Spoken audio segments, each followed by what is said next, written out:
I rented the cabin for 3 nights, thinking I needed a break. Work had been non-stop. The city noise never seemed to quiet down, and my sleep had been trash for weeks. A couple of friends recommended going off the grid for a few days, maybe clearing my head somewhere quiet. I didn't want anything fancy, just something tucked in the woods, peaceful and cheap. That's how I found the place online. It wasn't far from a lake, said to be private property, and the photos made it look rustic but clean. Just what I was looking for. It was a solo trip, and I planned for it that way. I packed my duffel bag with 3 days worth of clothes, some food, water bottles, a couple of books, and my small toolbox, just in case. I also packed my old hunting knife, mostly out of habit.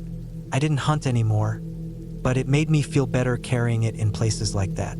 I left early Friday morning and drove out for a few hours, stopping once for gas and again for a sandwich. The paved roads slowly turned into gravel, then dirt, and by the time I reached the final stretch, it felt like I was miles away from anyone. Tall pine trees lined both sides of the road, and the signal on my phone dropped out completely. I remember feeling a weird mix of peace and alertness. It was quiet, too quiet in some way. The kind of quiet that presses against your ears. I brushed it off. The cabin itself looked smaller than it had in the pictures. The wood siding was more weathered, and the front steps creaked when I walked up. The key had been left in a small lockbox near the door, just like the owner had said. I punched in the code, turned the knob, and stepped inside. It smelled like old wood and dust, but not in a bad way. The inside was one big room. Bed, kitchen area, couch facing a fireplace, and a small bathroom off to the side. A single window on each wall let in a bit of natural light, but the place stayed dim. The fridge buzzed quietly, and I was surprised to find it cold. Power was running through a gas generator around back, and I could hear it humming softly outside. After unloading my stuff, I took a walk down the short trail that led to the lake. The trees opened up into a small clearing by the water, with an old wooden dock and a plastic chair sitting there like it hadn't moved in years. The lake was still, like glass, and the wind barely moved through the trees. For a while, I stood there, just looking. No cars, no people, no sounds except birds and bugs. It should have been peaceful, but I couldn't shake the feeling that something felt off. Not wrong exactly, just slightly off, like I had walked into someone else's space. That first night was quiet. I made a basic dinner, sat out on the front step watching the sky change colors, and then went back inside once it started to get cold. The temperature dropped fast, and I had to light the fireplace with the stack of firewood left near the hearth. It took a while to catch, and I remember being annoyed that the lighter fluid barely worked. I read a few chapters of an old paperback before heading to bed. It was around 10 p.m. I didn't sleep well. I kept waking up to small sounds. Clicks, creaks, the kind of noises cabins always make. But they felt sharper, like they were closer than they should have been. At one point, around 3 a.m., I woke up completely because I thought I heard the front step creak. I laid there, perfectly still, breathing slowly, trying to listen. Nothing, just silence again.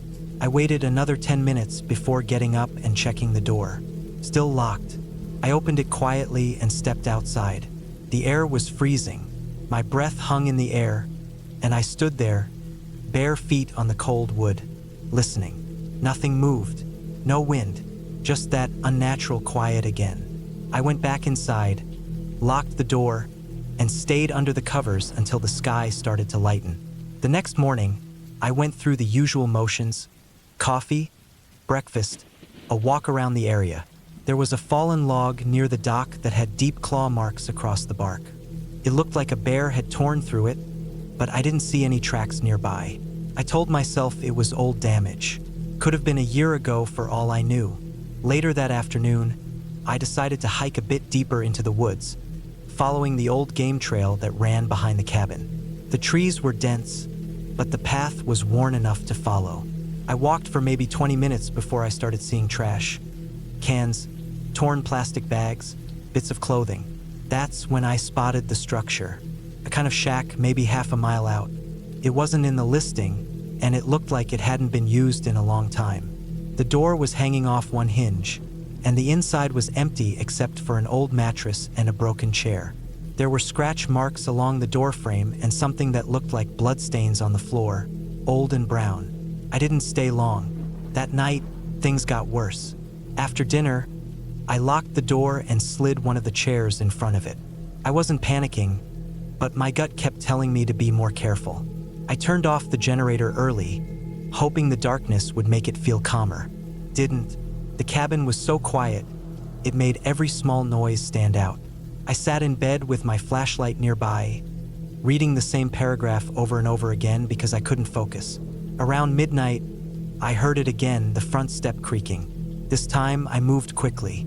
I grabbed my knife and stood to the side of the window, just out of view. I waited. Another sound, a soft thump against the wall. Not loud, almost like someone leaning against it. I slowly reached up and peeked through the side of the curtain. Nothing, but when I looked at the ground, I saw it, muddy footprints, clear as day, leading up the steps. My heart dropped. I didn't sleep the rest of the night. By morning, the footprints were still there, slightly smudged from dew. They weren't from boots or sneakers. They looked like barefoot prints, wide toes, deep heel marks. Someone had been out there watching, maybe even trying to get inside. I didn't know what to do. No phone signal, no neighbors close by. I considered packing up and leaving, but I was too exhausted. My brain was foggy, like it couldn't decide what was real or not. I told myself maybe it was an animal. Maybe my eyes played tricks on me. I stayed one more night.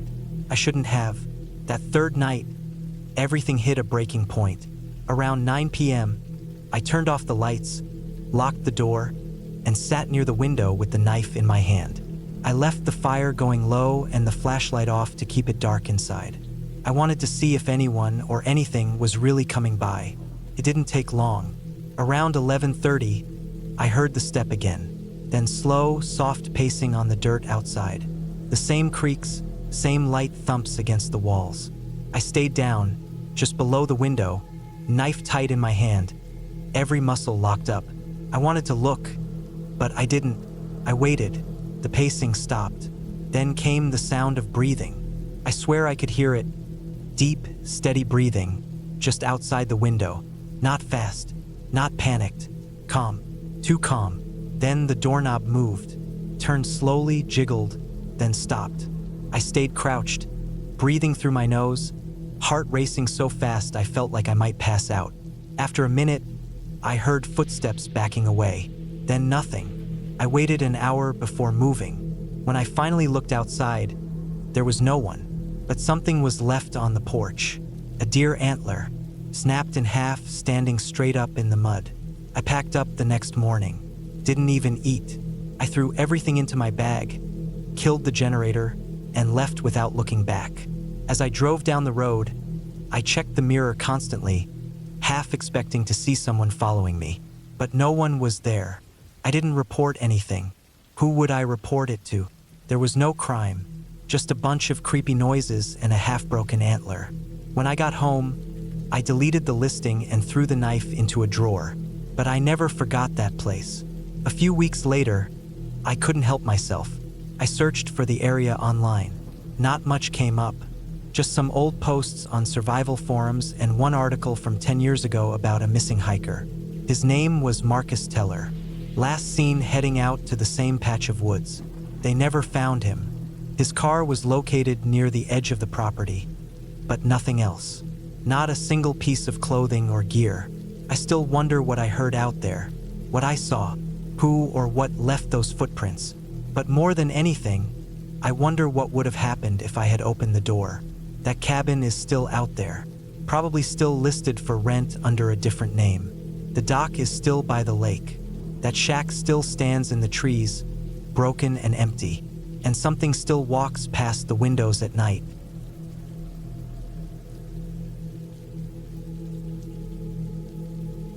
It started as a simple trip to get away from everything. My job was eating me alive, my sleep schedule was messed up, and I hadn't seen the sun properly in weeks. When my cousin offered me his old cabin up north for a weekend, I took it without thinking twice. It was supposed to be quiet, calm, and a break from the city and my thoughts. I packed light, just a duffel bag, some canned food, water, a flashlight, my knife, and a sleeping bag. I left my phone behind on purpose. The drive took around 5 hours. The roads got narrower the further I went, until I was on a dirt trail that looked like no one had driven on it in months. Trees leaned over the road like they were trying to keep the sunlight out. I remember thinking it felt a little too isolated, but I shrugged it off. That's what I was here for. The cabin was exactly how my cousin had described it. Small, wooden, with a slanted tin roof and a porch that creaked under my weight. No electricity. No plumbing. Just a wood stove, a small cot, and a table with 2 chairs. It was tucked into a clearing surrounded by pine trees so tall they almost blocked out the sky. It looked like something from a time before phones, before cars. That part felt good. Felt like I'd stepped out of the world for a while. I spent the first evening setting things up. I brought in my supplies, swept the dust off the floor, and got a fire going in the stove. I ate cold beans straight from the can, listening to the crackle of the fire and the wind through the trees.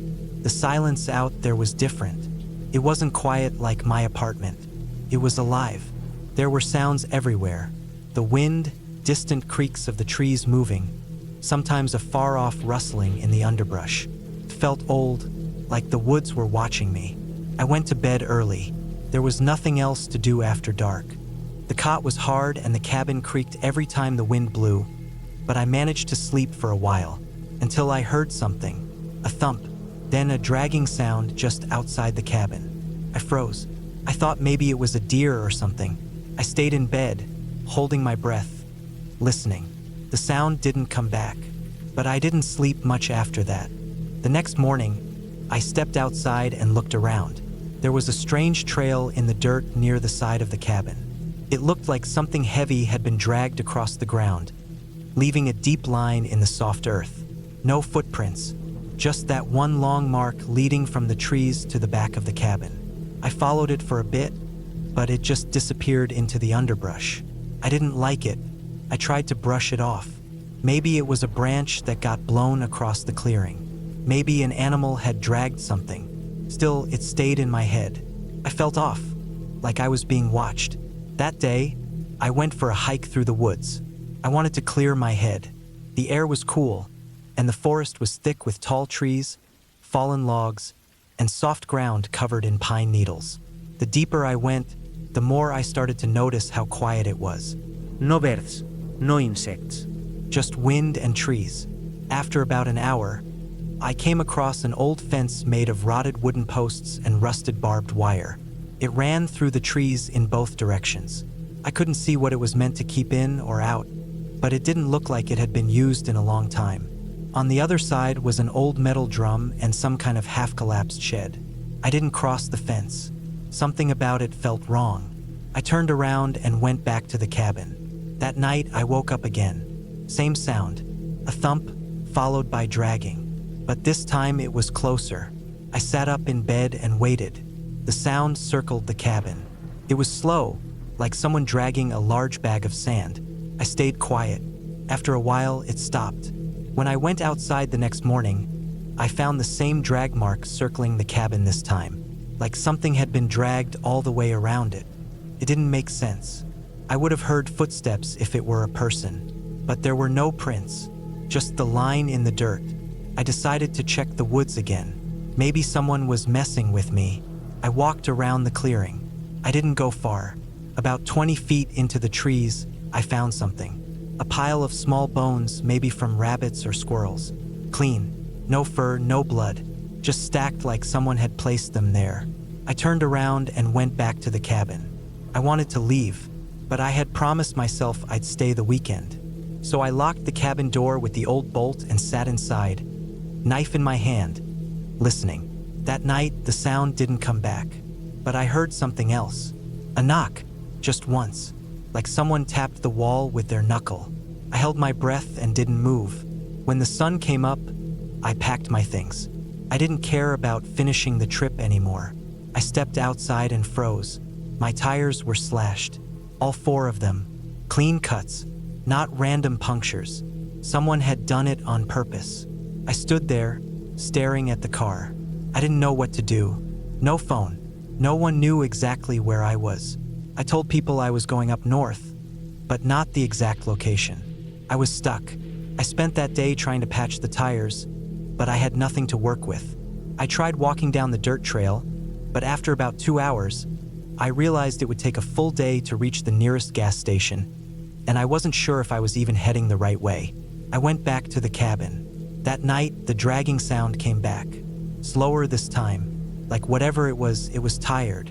I didn't sleep at all. I sat against the door with my knife.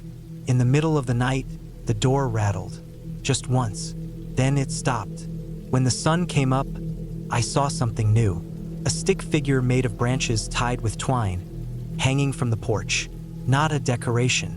It hadn't been there before. I took it down and threw it into the fire. I stopped going outside. I didn't want to see anything else. I rationed my food, drank water slowly, tried not to think. The next day, I heard movement on the roof. Slow footsteps, then silence. I went outside with the knife, but no one was there. The day after that, the drag mark was inside the cabin, across the floor, from the front door to the foot of the bed. I didn't hear anything that night, but I sat awake, watching the door. The next morning, I opened the door to find a path of small stones leading into the woods, perfectly placed, like someone was guiding me. I didn't follow it. I stayed one more night. I didn't sleep. The dragging sound didn't come. Nothing did, but I felt like something was waiting. The first light, I took my bag and started walking. I didn't care if it took a day. I didn't look back. I followed the dirt trail. Around noon, I heard a car, a forest ranger's truck. He stopped, gave me water, and drove me to the nearest station. I didn't tell him everything, just said my car broke down and I needed help. He took me to a gas station where I called my cousin. A few hours later, he picked me up. I never went back for the car. I didn't care. My cousin later told me he hadn't stayed at that cabin in over a year.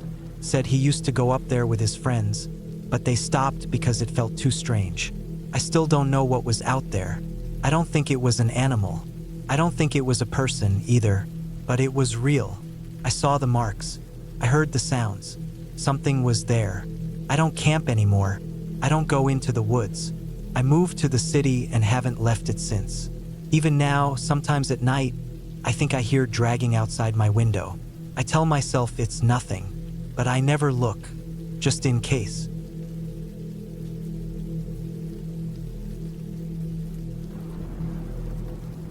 I never really thought much about being alone in the woods until it was too late. I was 35 at the time, living in the city and working long hours. The stress was starting to wear me down. My doctor kept telling me I needed to slow down, take a break, unplug, so that's what I did. I rented a small cabin up north in the middle of nowhere for 10 days. It was cheap, tucked deep into the woods with no internet or cell service. Just me, nature, and silence. The cabin was an old wooden structure with a slanted roof and a big porch. It looked like it had been built decades ago, and judging by the creaking floorboards and the peeling paint, not much had been done to keep it up. But it had running water, a working toilet, and electricity powered by a small solar panel system. That was enough for me. I brought up a bunch of canned food, bottled water, a few changes of clothes, a portable heater, and some books to read. I didn't want any distractions. I just wanted peace. The first few days were everything I hoped for. I woke up to the sound of birds, made coffee on a small propane stove, sat on the porch and watched the trees sway. I went for walks during the day, staying close to the cabin and marking trees with red tape so I wouldn't get lost.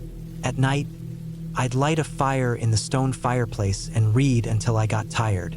Felt like I could breathe again. The noise of city life was gone, and I didn't miss it. By the fourth day, though, I started noticing things. Little things. The first was a feeling. Not fear exactly, just that sensation you get when you know someone is behind you. But every time I turned around, nothing was there. The second thing was more concrete. One morning, I found muddy footprints near the porch. They weren't mine. I had boots with thick treads. These were barefoot, small, and spaced strangely like the person had been limping. I told myself it was probably some animal, maybe a bear or a large raccoon. but the shape looked human. That night, I didn't sleep well. I kept waking up to noises, creaks, cracks, and what sounded like light footsteps outside. I grabbed the hatchet I kept by the door and checked through the window, but it was too dark to see anything clearly. I convinced myself it was the wind or a raccoon again. The forest had a way of playing tricks on you. On day 5, I went for a longer walk. I wanted to get my mind off things. I followed one of the trails I'd made and walked deeper than I had before, maybe a couple of miles out. I found an old deer stand and decided to climb it just to see the view. From the top, I could see the forest stretch for miles in every direction. No roads, no cabins, nothing but trees. That's when I saw something strange near the base of a ridge. It looked like a small lean-to made from branches and leaves, too organized to be natural. I climbed down and made my way toward it. The structure was maybe 4 feet tall and 6 feet wide. Just enough space for someone to crawl into. Smelled bad, like rot and old meat. Inside, I saw what looked like animal bones, a torn piece of fabric, and something that made my stomach tighten, a photo. It was dirty and crumpled, but I could still make out the image. A man and a woman standing in front of a pickup truck. I didn't recognize them. I took the photo and backed away. I didn't want to stay near that thing any longer. I hurried back to the cabin, checking over my shoulder every few steps. I kept telling myself it could be an old hunter's shelter or maybe some survivalist's hideout. But I couldn't shake the feeling that someone had been there recently, that someone might still be there. That night, I locked the door and pushed a chair under the handle. I kept the hatchet next to me in bed. Around midnight, I heard something outside again. Soft footsteps, moving slowly around the cabin. I held my breath and didn't move. The footsteps circled the cabin twice, then stopped. I didn't sleep after that. The next morning, I found more footprints. Same size, same barefoot shape. They went around the cabin and disappeared into the woods. I wanted to leave right then, but I told myself I was overreacting. Maybe some hiker got lost and found the cabin. Maybe they were trying to scare me. Either way, I didn't feel safe. I stayed inside most of the day. I kept the windows shut and curtains drawn. Every noise outside made me flinch. A branch snapping, birds scattering, wind pushing against the walls. It all put me on edge. I packed my things just in case. If I had to leave in a hurry, I didn't want to waste time. That night, things got worse. Around 2 a.m., I heard a knock at the window. Just one. Not loud. I didn't move. Then another knock. Then scratching along the wood. I sat in bed, heart pounding. I wanted to scream, but I kept quiet. After about 5 minutes, it stopped. But I didn't sleep. I just stared at the window, waiting. At sunrise, I decided to leave. I grabbed my bag, hatchet, and started hiking back to the road where I'd parked. It was about 5 miles away. I moved fast, glancing back every few minutes. The forest was quiet, almost too quiet. No birds, no wind, just the crunch of my boots. Halfway there, I heard something behind me. Not footsteps exactly, more like rustling. I stopped and listened. Nothing. I kept going. Then I saw movement in the trees. Just a flash. Could have been a deer, I told myself. I picked up the pace. When I reached my car, I was shaking. I unlocked it, threw my stuff inside, and got in. As I started the engine, I looked in the rearview mirror. For a second, I thought I saw someone standing at the tree line. Small, thin, not moving. I didn't wait. I hit the gas and drove off, not stopping until I was back in the city. Later that night, I looked at the photo again. The man and woman still looked like strangers, but there was something in the background I hadn't noticed before. Between the trees, just barely visible, was a figure, blurry, dark, and watching them. I reported what I saw to the local authorities.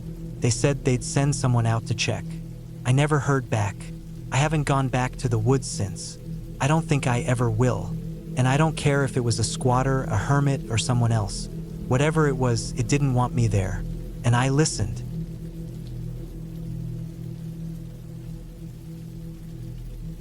I don't usually travel alone, but last year, around mid-October, I felt like I needed to get away from everything. I had just ended a long-term relationship.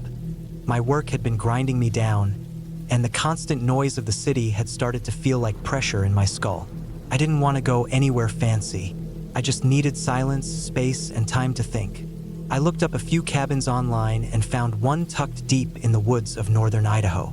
It wasn't listed on any of the big vacation rental sites. I found it on a small, plain-looking website made by what seemed like a local family. There were a few pictures. A log cabin surrounded by thick pine trees, no neighbors in sight, and a lake nearby.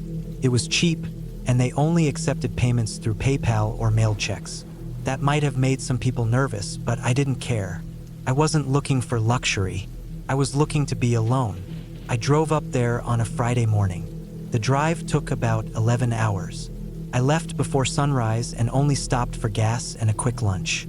By the time I got off the main highway and onto the winding mountain roads, it was getting dark. The last stretch of road was dirt and full of potholes. I had to drive slow, and I couldn't see much past the trees that crowded close on both sides of the road. The cabin looked just like the pictures. It sat in a small clearing with a gravel driveway. There was a small porch out front, a stone chimney, and 2 big windows facing the forest. I parked, got out, stretched, and took a deep breath. The air was cold and clean. Not a single car, voice, or machine. Just whined through the trees. Inside, the cabin was basic but clean. One main room with a couch, a wood stove, a small kitchen off to one side, and a short hallway that led to a bedroom and bathroom. No TV, no internet, barely any cell signal. Felt good. I brought in my bags, locked the door, and started a fire in the stove. The wood was already stacked neatly beside it. The warmth filled the space slowly. I heated up a can of soup, ate it standing at the counter, and then sat by the fire for a long time. That night, I slept hard. The kind of sleep that feels like dropping into a dark pit with no dreams. I woke up the next morning around 9. I hadn't slept that well in years. The next few days were peaceful. I went for walks, read a book, made simple meals, and just let my thoughts wander. I kept a notebook where I jotted down whatever came to mind. Most of it wasn't worth anything, but it felt good to let things out. My phone barely worked, so I shut it off and kept it in my bag. By Tuesday, something started to feel a little off. It began with small things. On a morning walk, I noticed fresh boot prints on the trail near the lake. They weren't mine. They were larger, deeper, and looked like someone had been walking through with purpose. They followed the same trail I had used the day before, only in the opposite direction. I figured maybe there was another cabin nearby that I hadn't seen. But that idea didn't sit right, since I hadn't passed any turnoffs or signs of life for miles on my way in. That evening, I came back from a longer hike to find the door of the cabin slightly open. I knew I had locked it. I always double-checked before leaving. Inside, nothing looked disturbed. My bags were untouched. The firewood pile was the same, but the door being open gave me a chill that stuck with me through the night. I stayed up late, listening. Every sound felt louder in the dark. Twigs snapping, the creak of the wood stove, wind against the windows. I finally fell asleep sometime after midnight. The next morning, I woke up to a thin line of ash on the front porch. It was straight, about 2 feet long, and looked like it had been poured carefully from a small container. There were no other markings around it. No footprints, no signs of animals. Just that line of gray-black ash. I swept it off the porch with the broom and tried to forget about it, but it kept getting worse. I started to notice changes when I came back from hikes. Small changes, but clear. The position of the kitchen chair would be off. The window above the sink cracked open slightly. A mug moved from the counter to the table. Things that made me pause. I started to wonder if I was losing track of what I was doing, but it didn't feel like that. It felt like someone was in the cabin while I was gone. I set up a small trap the next day. Nothing fancy. Just a thin strip of paper tucked between the door and the frame. If the door opened, it would fall. I left for a short walk and came back less than an hour later. The paper was on the floor. The door was closed, and everything inside looked untouched again. That night, I didn't sleep well. Every few minutes, I thought I heard movement outside. The crunch of gravel, faint footsteps, the rustling of underbrush. I didn't dare look out the window. I just lay there, eyes wide, heart pounding. The next morning, I walked the perimeter of the cabin. That's when I found a cigarette but near the tree line. I don't smoke. It was fresh, barely wet from the morning dew. By Thursday, I was a wreck. I hadn't slept much in 2 nights, and my mind was playing loops of every worst-case scenario. I kept checking the locks. I kept walking to the windows and scanning the woods. I even yelled once out of frustration and fear, but the forest just swallowed the sound. I packed my bags that night and decided to leave the next morning. But I didn't get to. Just after 2 a.m., I heard a loud thump against the back wall of the cabin. Not a branch or an animal. Something heavy. I grabbed the fire poker and crept toward the sound. My hands were shaking. I stood still for what felt like forever, listening. Then another thump, closer to the sidewall. I knew someone was out there, maybe more than one person. I locked myself in the bathroom and sat on the floor, holding the poker like it would do anything. I waited in silence. I thought about calling the police, but my phone was still off and in my bag in the main room. Even if I got to it, I had no signal. I stayed in there for hours. No more thumps, no more noises, but I didn't move. When the sun came up, I finally came out. Nothing seemed touched. No broken windows, no sign of entry. I grabbed my phone, turned it on, and saw a single bar of signal. I ran out to the car, threw my bags in, and started the engine. I didn't look back at the cabin as I drove off. I didn't tell anyone what really happened. I said I just needed to get away early. I didn't want people to think I was paranoid or losing it. A few weeks later, I went online to leave a review, but the website was gone, completely erased. No records, no listings, no cabin. To this day, I don't know if someone was living nearby watching, or if the owners were part of something darker. All I know is that I wasn't alone out there. I don't go on solo trips anymore. I still think about that line of ash, the cigarette, the open door, the thumps in the night. I don't need answers anymore, just distance. That's enough for me.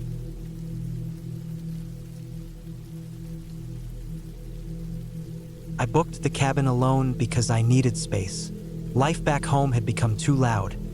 People talking too much, phones buzzing all the time, neighbors fighting, dogs barking, sirens echoing every other night. I was tired of the lights, the rush, the feeling that I was constantly behind. I needed something quiet, something real. So I booked a week at a remote cabin in northern Minnesota, 5 miles away from the nearest neighbor, deep in the woods near the edge of a national forest. It wasn't fancy, and that's what I liked about it. No Wi-Fi, no TV, no plumbing besides a water pump and a propane heater. The kind of place where you chopped your own firewood, cooked on a small gas stove, and kept beer cold in a stream out back. The photos online made it look like a box of wood sitting in a sea of green. That's exactly what I wanted. The drive up took almost 9 hours. Most of the last hour was on a single-lane gravel road that had potholes big enough to knock my little Honda out of alignment. I passed a rusted-out truck left in the ditch, overgrown with tall grass, and a few hunting shacks that looked abandoned. My cell service vanished about 40 minutes before I even reached the cabin. I found the place just as the host described, off a narrow path, past a faded blue marker nailed to a tree, then down a short hill. The cabin was small and squatted on short stilts. There was a pile of dry firewood stacked against the wall, and a small creek ran 20 yards behind it. I parked in a patch of grass and sat in my car for a minute, listening. Nothing but wind and birds. I felt myself relax for the first time in weeks. Unloading didn't take long. I'd brought the essentials: canned food, bottled water, a hunting knife, a flashlight, my sleeping bag, a few paperbacks, and a small cooler. The cabin's interior was just as basic as I'd hoped. A wood-burning stove in the corner, a single cot, one table and chair, some hooks on the wall for jackets or gear. The floor creaked, and the windows were covered in a thin layer of grime that gave everything a quiet, faded look. A couple of deer antlers hung above the door. I spent the first day settling in. I chopped wood for a few hours, stacked it neatly under the overhang, and cleared out a few cobwebs inside. I didn't plan on doing much. That was the point. I had a paperback about Civil War battles that I'd been meaning to read, and I spent the late afternoon sitting in the chair by the window, reading, sipping warm beer, and watching the woods. As the sun went down, the woods took on that blue color that only comes in deep dusk. I didn't bother lighting the lantern yet. I just sat there and listened. Around sunset, I heard something. It wasn't loud, just a light, almost careful crunching of leaves. I turned and looked out the window, but didn't see anything. It stopped after a few seconds. I figured it was a deer, maybe a fox.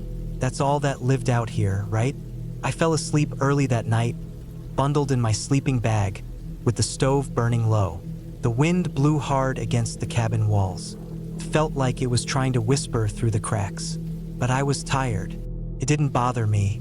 The second day was much the same. I hiked about a mile into the woods to get a better view of the lake on the map I'd brought. It was smaller than I expected, muddy at the edges. I didn't see another soul, just squirrels, some birds, and the rustle of leaves. That night, I made some beans on the little stove and read until I dozed off. The third night is when it started getting strange. I'd been lying in bed, just on the edge of sleep, when I heard it again. That slow crunching. This time it was closer.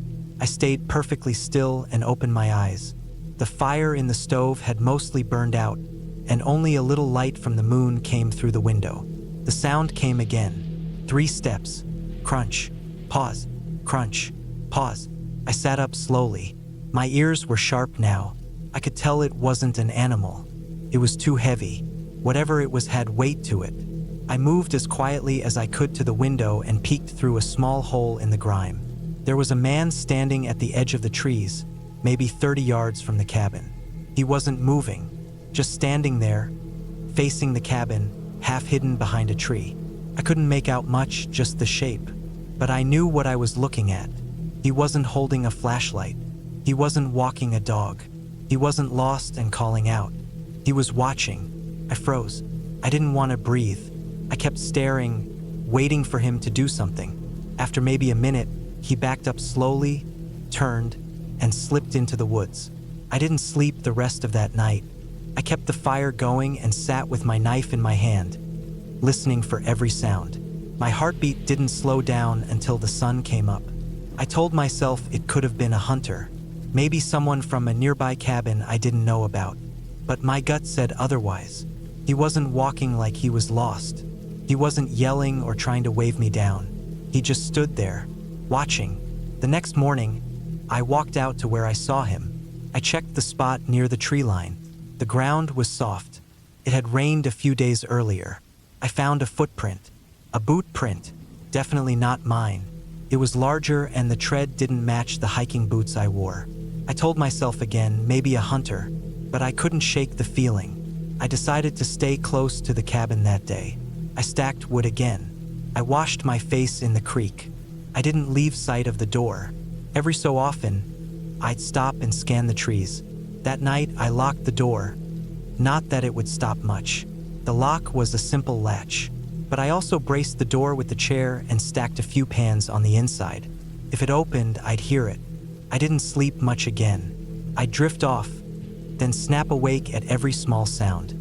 I thought I heard footsteps again around 3 a.m., but they were faint and never close. I didn't look out the window this time.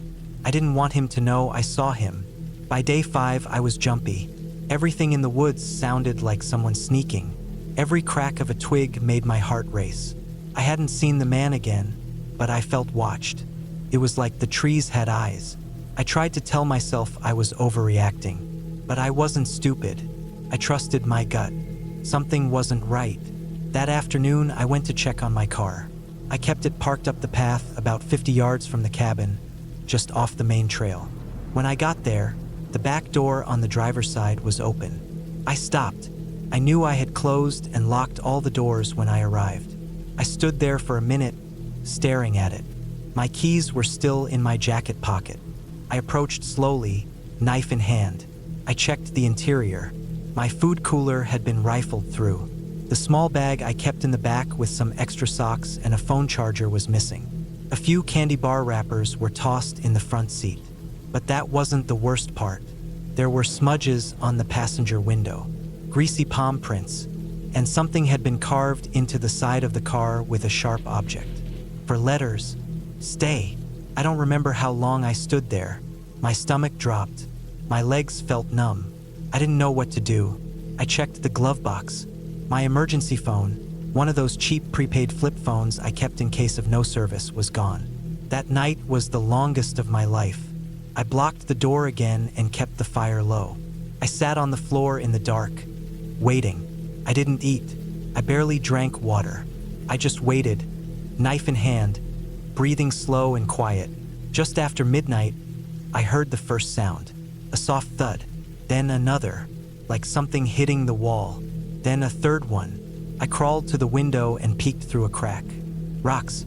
Someone was throwing small rocks at the cabin. From the darkness, from the woods, one hit the window near my head, and I flinched. I slid back, heart pounding so loud I thought it would shake the floorboards. Then I heard it. Footsteps, slowly circling the cabin. A crunch, a pause, another crunch, then nothing. I stayed like that until the sky began to lighten. When the sun was fully up, I ran to the car, locked the doors, and sat there. I didn't start it. Not yet. I watched the trees. My hands were shaking. When I finally started the car, the engine sputtered. Then it died. I tried again, coughed but didn't turn over. I popped the hood. Wires were cut. That was it. The last line was crossed. I wasn't waiting anymore. I grabbed my backpack, filled it with whatever food I could carry, my water bottles, my knife, and my flashlight. I left everything else. I took a deep breath and started walking. I didn't take the road. I was too scared I'd be seen. I went through the trees, following the map's direction toward the main road I'd come in on, 5 miles back. I kept moving, checking behind me every few minutes. I heard things, branches snapping, a cough, a breath. I wasn't alone in those woods. I knew he was following me. It took hours, but I finally reached the gravel road. When I did, I nearly collapsed. I kept walking until I saw another cabin, a hunting shack with an old man chopping wood outside. He looked up, saw me, and froze.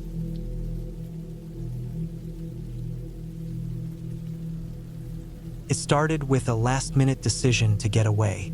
My job was draining me. My phone never stopped buzzing, and I hadn't had a full night of sleep in weeks. I just wanted to be alone for a few days, somewhere quiet, somewhere deep in the woods. No people, no noise, just silence.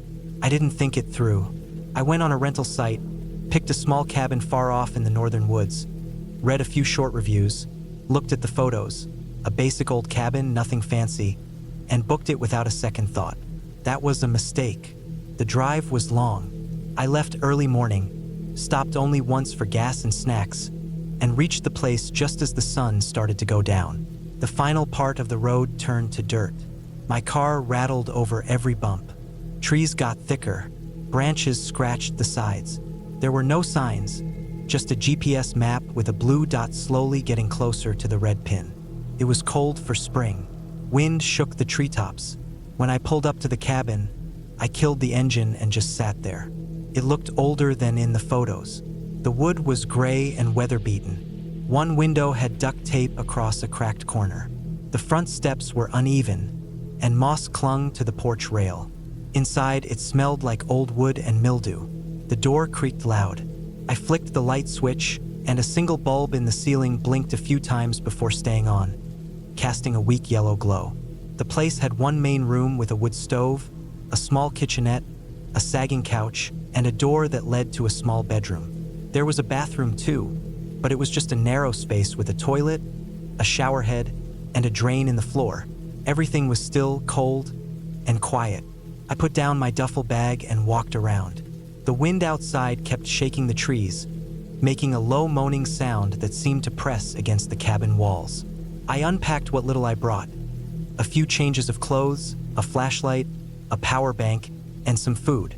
There was no cell service, which I expected, but it still made me feel a little nervous. Just knowing I couldn't call anyone made me feel more alone. That night, I made a can of soup on the portable burner, ate it straight from the pot, and read a few pages from a paperback I brought. I tried not to focus on the sounds outside, branches snapping, the wind rattling the windows, something creaking now and then.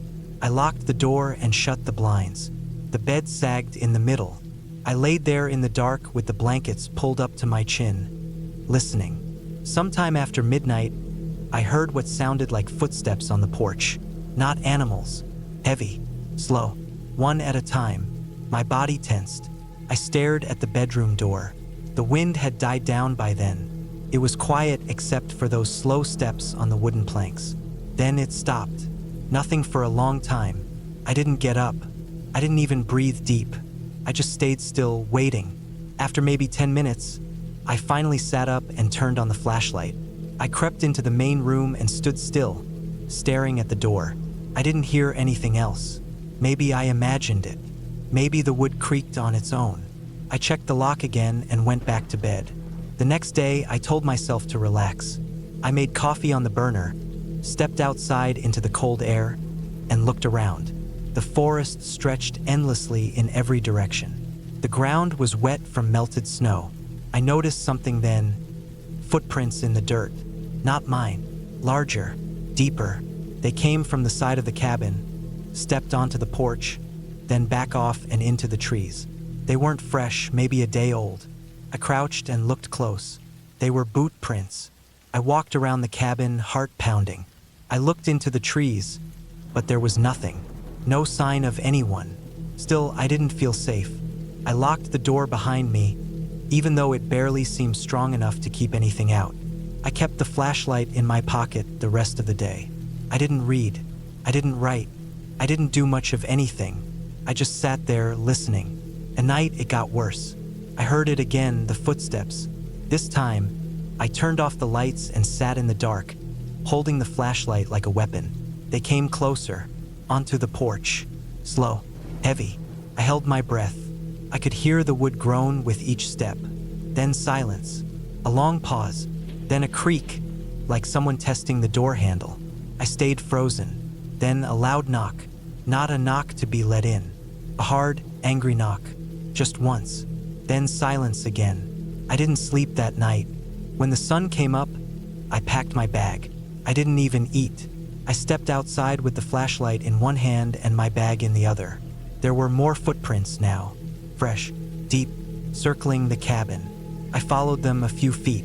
They went around the trees, then back again toward the cabin, like someone had walked in circles out there all night. I got in my car and drove. The dirt road was rough, but I didn't slow down. My hands gripped the wheel tight. I didn't stop until I hit the first gas station 2 hours away. There, I finally looked at my phone. Still no signal. I paid for gas and got back on the highway. That should have been the end of it. But I kept thinking about those nights. The way the person walked. The knock. The prints. Whoever that was, they knew I was there. They came back twice. They weren't trying to rob me. They didn't break in. It was like they wanted me to know they were watching. For weeks, I kept checking over my shoulder. I locked every door at night, even in my apartment. I put a chair under the knob. My sleep never really went back to normal. A few months later, I read an article online. A hiker went missing in that same forest. No signs, just gone. The article had a photo of a sign nailed to a tree near the trailhead. A missing person notice, half torn, but I recognized the trees. That was near the cabin. I never told anyone. What would I say? That someone knocked on my door and left boot prints? It sounds small, but it wasn't. It didn't feel small. It felt like a warning. I think about that knock more than I should. Sometimes I hear it in my head when it's quiet at night. That sharp, loud knock on week-old wood. I never went back. I never will.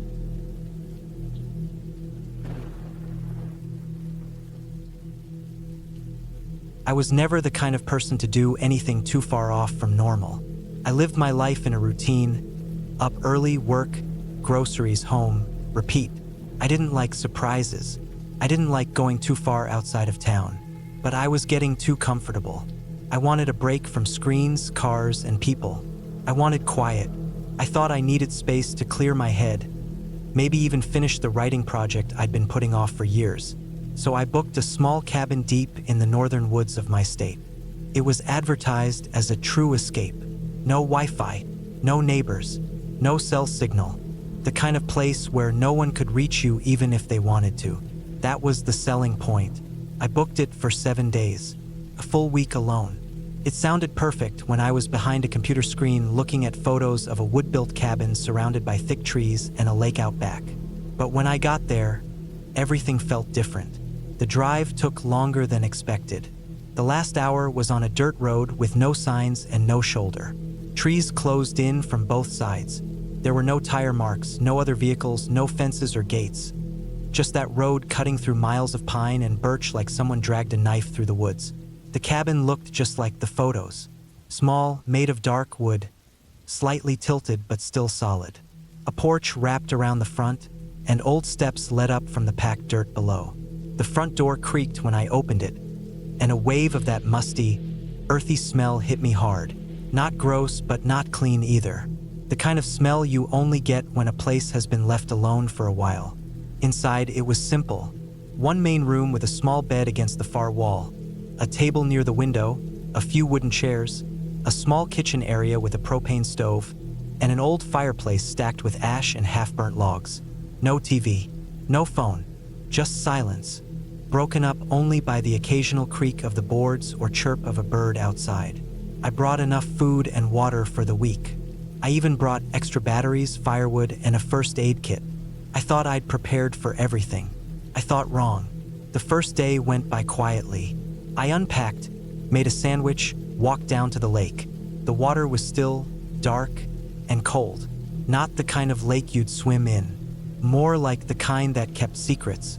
I stood there for a long time just watching it, letting the wind run over me. That night I made a fire, read a little, and fell asleep listening to the soft crackle of flames.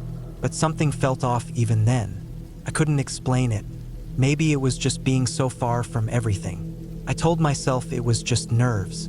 I'd get used to it. By the second night, I started hearing things. Not big things, just soft taps, shifting leaves, an occasional knock that seemed like it came from outside, but maybe it was just the house settling. The wind picked up and scraped tree branches across the roof. I kept checking the windows, but I never saw anything. Still, I slept light. Every sound made my ears twitch. I'd wake up a dozen times, glance around the dark room, and try to convince myself it was nothing, that I was overthinking, that I was being dramatic. I didn't know it yet, but that uneasiness wasn't going to go away. It was going to grow. The third day, I found something strange. About 50 yards from the cabin, out past the outhouse, I found a half-buried piece of cloth sticking out of the dirt. It looked like a shirt sleeve at first. I crouched down and pulled at it. It was part of a jacket, and under the jacket was more fabric. Pants, then a belt. I stood up fast and just stared. It looked like someone had buried old clothes. There weren't any bones, at least not that I saw, but I didn't dig too far. I didn't want to. I kicked dirt back over it and walked away quickly, looking over my shoulder like someone was watching me. I told myself it was probably garbage. Some hunter or hiker ditched old clothes decades ago. Nothing to worry about, but something about how it was buried. It wasn't random. It was packed down like someone had taken time to hide it. That night, I didn't light a fire. I didn't want to draw attention to the cabin. I lay in bed with my flashlight off, listening. Every sound outside felt louder. The wind groaned through the trees. Something heavy moved through the brush near the outhouse. I held my breath and waited for it to pass. Didn't. I heard slow, steady footsteps coming around the side of the cabin. Crunch, crunch, crunch. I sat up and grabbed my knife. I didn't move to the window. I didn't want to be seen. The steps stopped near the front porch. I didn't hear the steps go away. I just heard nothing for a long time. Then, after what felt like an hour, I finally fell asleep sitting up, knife in hand. The next morning, I found boot prints in the dirt. They weren't mine. I checked my own shoes to be sure. These were wider, deeper. They circled the cabin. They stopped at the porch steps. They led back into the trees. I felt sick. I wanted to leave right then, but my car was a good 15-minute walk from the cabin. up a hill and around a bend, parked near a gate I'd locked behind me. I hadn't driven all the way in because the road was too rough. I'd left the car up on higher ground just in case of rain. That felt like a smart move then. Now it felt like a trap. I packed my bag fast. I took my knife, my flashlight, a bottle of water, and the keys. I locked the cabin door behind me and walked fast toward the car. My heart pounded the whole way.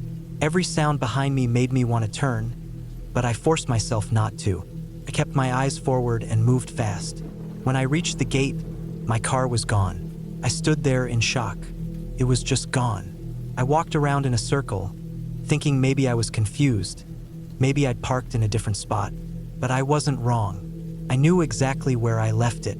The tire marks were still in the dirt, but the car was gone. I felt like I couldn't breathe. I looked down the road, hoping to see it parked further ahead. Nothing, just empty dirt and trees. I started shouting, even though I knew no one could hear me. My voice didn't echo. It just disappeared into the trees like the car had. I ran back to the cabin. I shut every window. I blocked the front door with the table and chairs. I locked myself inside and sat against the wall with the knife in my hand. I couldn't think straight. I had food. I had water. But I didn't have a phone. I didn't have a car. I didn't even have a signal. I was completely cut off. For the next 2 days, I stayed inside. I only left to use the outhouse, and even then I went fast, checking every shadow. At night, I heard movement outside again. Sometimes footsteps. Once, I heard slow scraping along the wall outside the bedroom. Not like an animal, like a metal tool being dragged across wood. Then the notes started. On the 6th day, I found a piece of paper slipped under the door. It was folded in half. No handwriting, just a hand-drawn map. The same woods I was in. The cabin was marked with a small X. Further north, down the page, was a second X, circled over and over with thick black marker. I dropped the paper like it burned me. Someone had been inside the cabin grounds, close enough to the door, watching me, drawing maps, planning something. That night I didn't sleep at all. I just sat there, knife in hand, flashlight pointed at the door. Around midnight, I heard the back window open. I heard a footstep inside the kitchen. I didn't move. I stayed frozen. The footsteps were slow, steady, moving from the kitchen to the center of the room, closer to where I sat. Then they stopped, and I waited. Nothing, just silence. But I never heard the window close, never heard them leave. At sunrise, I finally moved. The kitchen was empty. The back window was open. On the table was the second note. This one had writing, just 4 words. Day 7, come outside. That was it. Black ink, shaky handwriting. I backed away from the table and stared at the door. I didn't eat that day. I didn't drink water. I just sat and waited, staring at the door. Around 3 p.m., I heard a sound outside. Not footsteps, not movement. An engine, a vehicle. I ran to the window and saw my car parked at the top of the hill again, in the same spot. It hadn't been there that morning. I would have seen it. Someone had brought it back. I didn't wait. I grabbed my bag and sprinted. I didn't look back. I didn't stop. I ran as fast as I could up that dirt trail and jumped into the car. The keys were in the ignition. There was something on the dashboard. Another note, folded. I didn't open it. I started the engine, turned the car around, and tore out of there faster than I'd ever driven in my life. I didn't stop until I hit the first gas station with a phone. I called the police. They searched the area. They found the cabin. They found my supplies. They even found the buried clothes I'd mentioned. But no prints, no notes, no footprints, nothing to trace. The car? They said it had been moved. Someone had driven it, but without damage. Like whoever it was had access to the keys the whole time. I moved out of...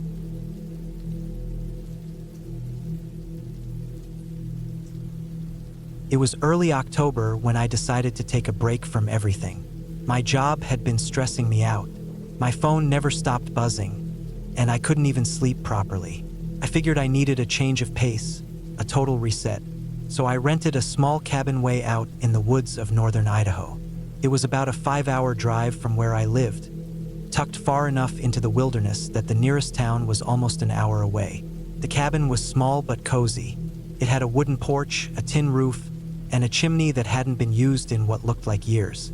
There was no phone service, no internet, no TV, just a battery-powered radio and a wood stove. That was exactly what I wanted. I had packed enough canned food, dry snacks, and bottled water to last me for a week. My plan was simple: wake up late, drink coffee on the porch, read a few books I brought, and take some long walks through the woods. The first day was peaceful. I arrived in the afternoon, parked my truck on the gravel path, and brought all my supplies inside. I checked every corner of the place out of habit, opened closets, looked under the bed, opened kitchen cabinets. Everything was clean and untouched, just old wooden furniture, dusty floorboards, and a few spider webs in the corners. The porch had a single rocking chair that creaked when I sat in it. The sun was setting, and the trees were all turning shades of red and orange. The air smelled like pine and dry leaves. For the first time in months, I felt like I could breathe. That night, I lit a few candles, made myself a simple dinner of beans and bread, and went to bed early. I kept a flashlight next to the bed, just in case. The silence was heavier than I expected. I was used to hearing cars, sirens, and neighbors back home. Out here, the only sounds were wind through the trees and the occasional creak of the cabin settling. I woke up once in the middle of the night, not because of a noise, but because of the lack of it. It was so quiet that it felt loud. The next morning, I felt well rested. I made instant coffee with a gas burner, took a walk along one of the trails behind the cabin, and read almost 100 pages of a novel. I didn't see or hear another person all day. No planes in the sky, no distant trucks, nothing. Just birds and squirrels. I felt like I was in another world, and I liked it.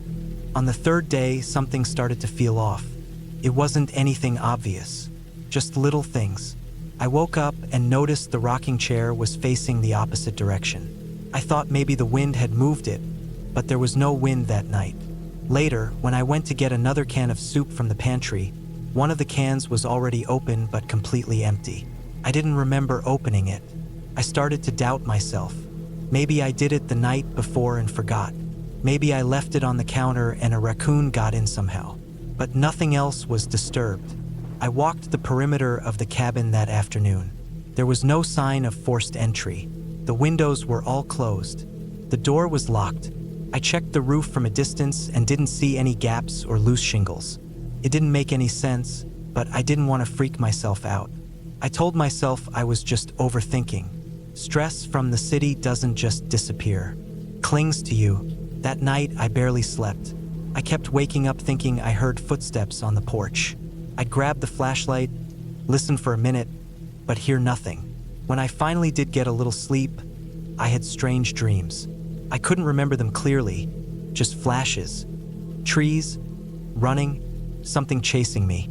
I woke up sweaty and cold, even though I had covered myself with a thick blanket. The fourth day was quiet, too quiet. I didn't see any birds, not a single one. No squirrels either. The forest felt still, like it was holding its breath. I kept checking the rocking chair every time I passed by it. It didn't move that day, but I kept looking at it like it was going to. I went for another walk, but I stayed close to the cabin this time. Every little snap of a twig made me stop and listen. I never saw anything, but I felt watched. That night, I decided to stay up. I made more coffee than usual and kept the flashlight and a kitchen knife close. I sat on the couch with my book open but didn't read a word. Around midnight, I heard the chair on the porch creak. Once, then again. I stood up slowly and turned off the lantern. I walked to the window and peeked through the curtain. There was no one there, just the chair rocking gently back and forth. I stayed at that window for at least an hour. Nothing else happened. Eventually, the chair stopped. I told myself again that maybe it was the wind, even though the trees outside weren't moving. I must have fallen asleep at some point on the couch. When I woke up, it was already morning. The first thing I did was step onto the porch. The chair was in a different spot. Not by much, but I noticed. I checked the ground. No footprints, just the usual layer of leaves and dirt. That afternoon, I decided I was going to cut the trip short. I didn't want to admit I was scared, but I had a gut feeling that something wasn't right. I started packing my things. While I was putting stuff back into boxes, I heard a thud from behind the cabin. I froze. It didn't sound like a branch falling. It sounded like something hitting the wall. I walked slowly around the cabin with my flashlight and knife. When I reached the back, there was nothing there. But about 10 feet away from the wall, I saw a piece of rope hanging from a tree. A short piece, about 2 feet long, tied in a knot at the end. I didn't touch it. I just backed away and went inside. That was the last straw for me. I threw the rest of my stuff into the truck without organizing it. I didn't care. I just needed to leave. As I got into the truck and turned the key, I looked back at the cabin one last time. The rocking chair was turned again, facing directly toward me. I drove away faster than I should have. I didn't stop until I hit the main road. Back at home, I didn't tell anyone the full story. Just said the place was too quiet for me. But for weeks afterward, I had this uneasy feeling, like something from that place followed me. I kept checking my porch at night. I even stopped drinking coffee because the smell reminded me of those nights I sat in that cabin, waiting for something to happen. Eventually, the feeling faded. Life went back to normal. But sometimes, when it's really quiet, I get this sharp chill down my back, and I think about that chair, and the rope, and how nothing ever explained what really happened. And I know I'll never go back there. I looked the place up online a few months later. The listing was gone. No reviews. No address, like it never existed. Maybe someone else bought it. Maybe it was taken down. I don't know. And honestly, I don't care. I don't want to know. Whatever happened out there didn't need to be supernatural to be terrifying. Sometimes the scariest things are just the things we can't explain. The things that make no sound, leave no mark, and still manage to get inside your head. And that cabin got in mine. I'll never forget it. I don't want to. Because remembering keeps me from making the same mistake again. And maybe that's all I need.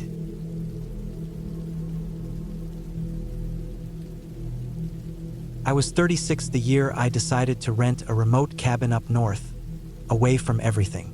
I'd been working long weeks back to back at a contracting job in the city. It wasn't even the physical labor that got to me. It was the noise, traffic, machines, people, always people. Phones ringing, doors opening and closing. My apartment didn't help either, stuck right above a busy bar. I'd lie in bed at night staring at the ceiling, feeling like the whole world was pressing in on me. I just needed quiet, real quiet. I searched online for cabins and found one deep in the northern woods, a couple of hours from the nearest small town.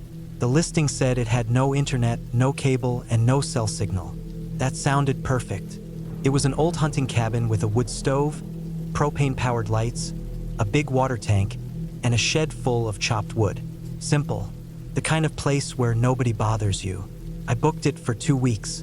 I figured I'd bring food, some books, tools, and maybe sketch a little or hike around. I liked being alone in nature, even if I hadn't done anything like that for a while. I told one friend where I was going, just in case something went wrong. I wasn't stupid. When I finally arrived, the place was even more remote than I expected. I had to drive nearly an hour down a gravel road that got thinner and rougher the deeper it went. At one point, branches scraped along the side of my truck. The cabin was surrounded by thick woods.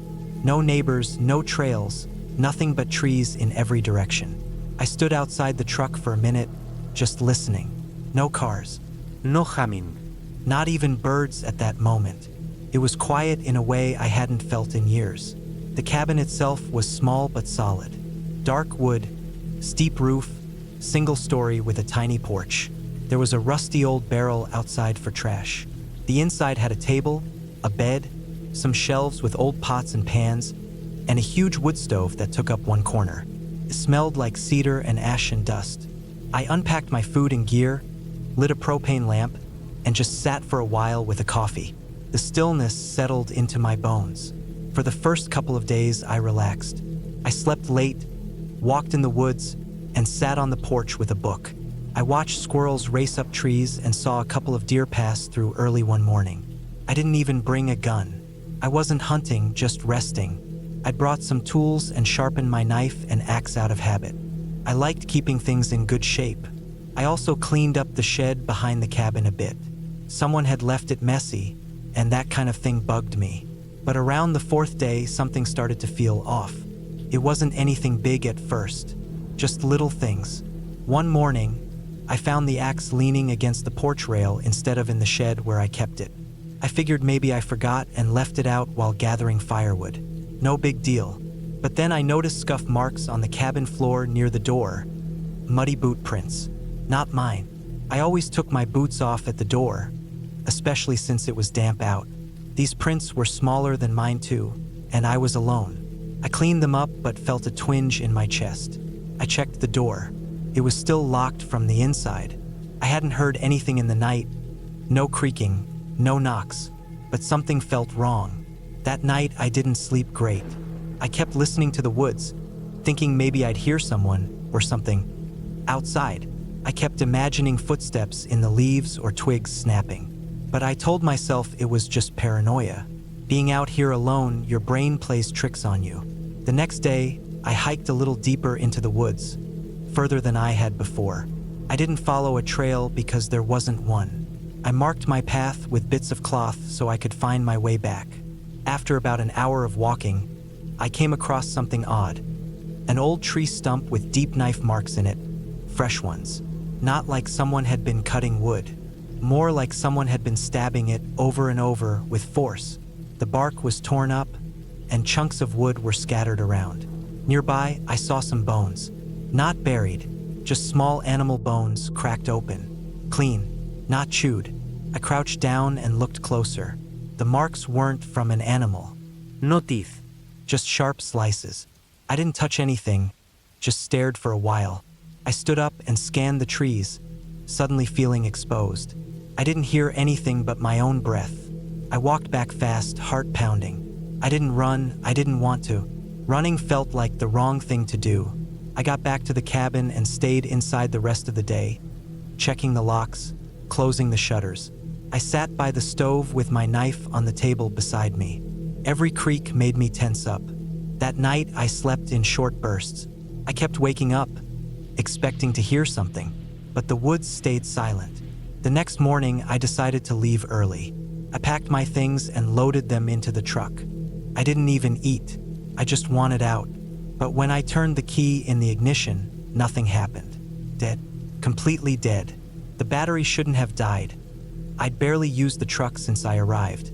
No lights had been left on. I popped the hood and checked the battery terminals. Both were clean, but the wires had been cut. Not chewed, cut clean with a blade. That was when my stomach dropped. Someone had done that during the night. I stood there in the cold morning air trying to stay calm. No signal. No phone. I had no way to call for help.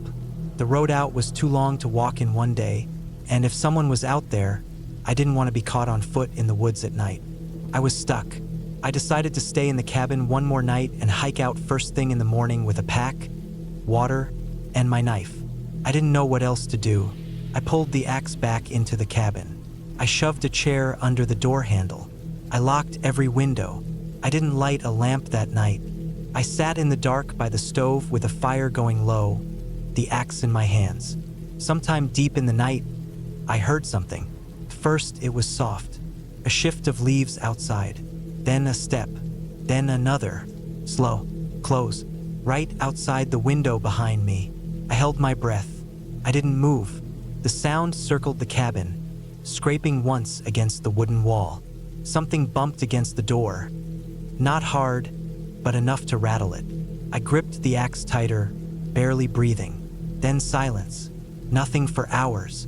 I didn't sleep. When daylight finally came, I opened the door slowly and looked around. The woods looked normal, bright, peaceful, but I saw fresh boot prints in the mud smaller than mine. Clear, just a few feet from the porch. I took my pack and hiked out fast, never looking back. I kept checking over my shoulder, thinking I'd see someone step out from the trees, but I never did. After nearly 8 hours, I reached the old gravel road. Eventually, I flagged down a logging truck, and the guy gave me a ride into town. I reported what happened. The police drove out to check the cabin. They didn't find anyone, but they found the cut wires, the boot prints, and the marks in the woods. They said it might have been a squatter or someone hiding out, maybe someone dangerous, but nobody was caught. I never went back. I didn't even want my deposit. I left everything in the cabin. The books, the tools, the food. I still think about it. Not every day, but often. I wonder who was out there. I wonder how many nights they'd been watching me. I wonder what would have happened if I hadn't noticed the wires. Or if I'd gone to sleep that last night like normal. Or if I'd stepped outside. That place gave me what I asked for, silence. But not the kind I wanted. It was the kind of silence that watches you, that waits, that follows, and I don't want to feel that again.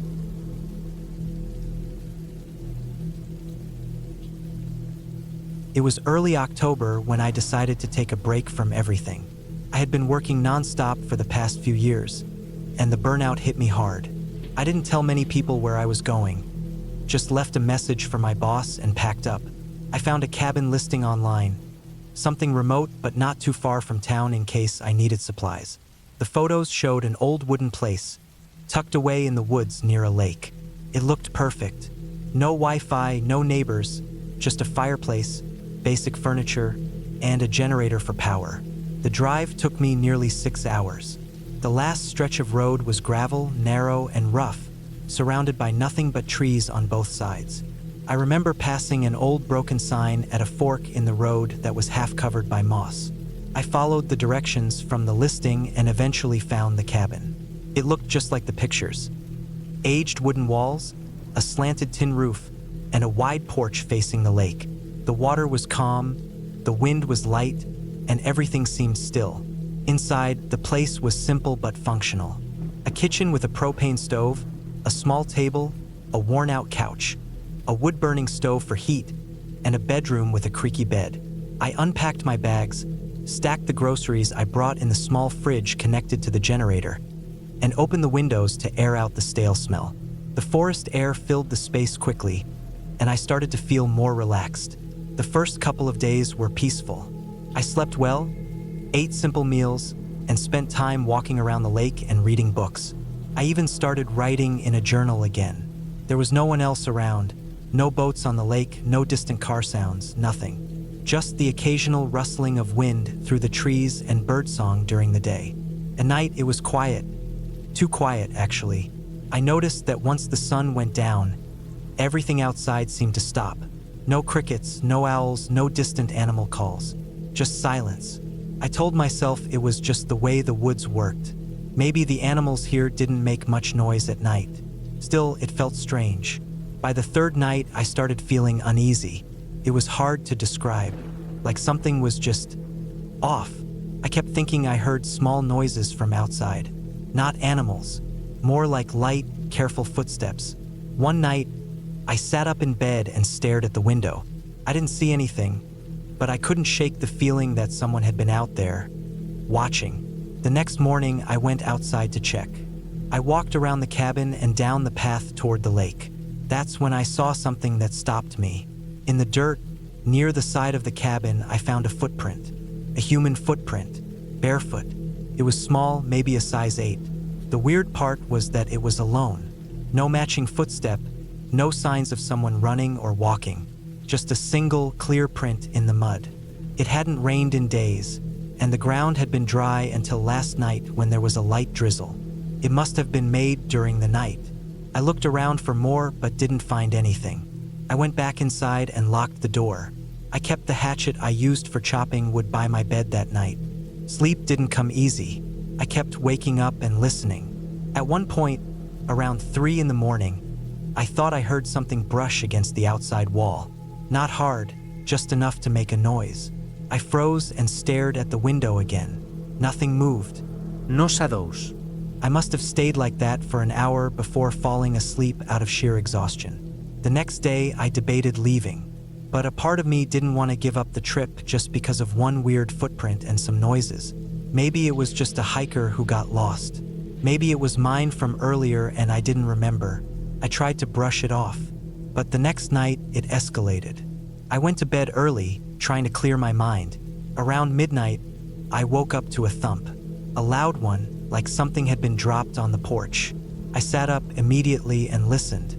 Another thump, then another. I grabbed the flashlight and the hatchet and quietly walked to the front door. I turned off the lights so I wouldn't be seen through the windows.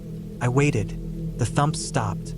I opened the door slowly and shined the flashlight across the porch. Nothing. But when I aimed it toward the far end of the porch, I saw it. A pile of small rocks stacked on top of each other. 4 of them, balanced perfectly. I hadn't done that. I never touched those rocks. My chest tightened. Someone had to be doing this. I looked out at the trees but saw nothing. I grabbed the pile and scattered the rocks, then locked myself inside. I turned the lights back on and waited by the window. Nothing else happened that night, but I couldn't sleep. The following morning, I packed my things. I had planned to stay for 2 weeks, but it had only been 5 days. I didn't care anymore. I just wanted to go home. When I walked out to load my bag into the car, I stopped again. On the hood of my car was another rock stack. This one was taller.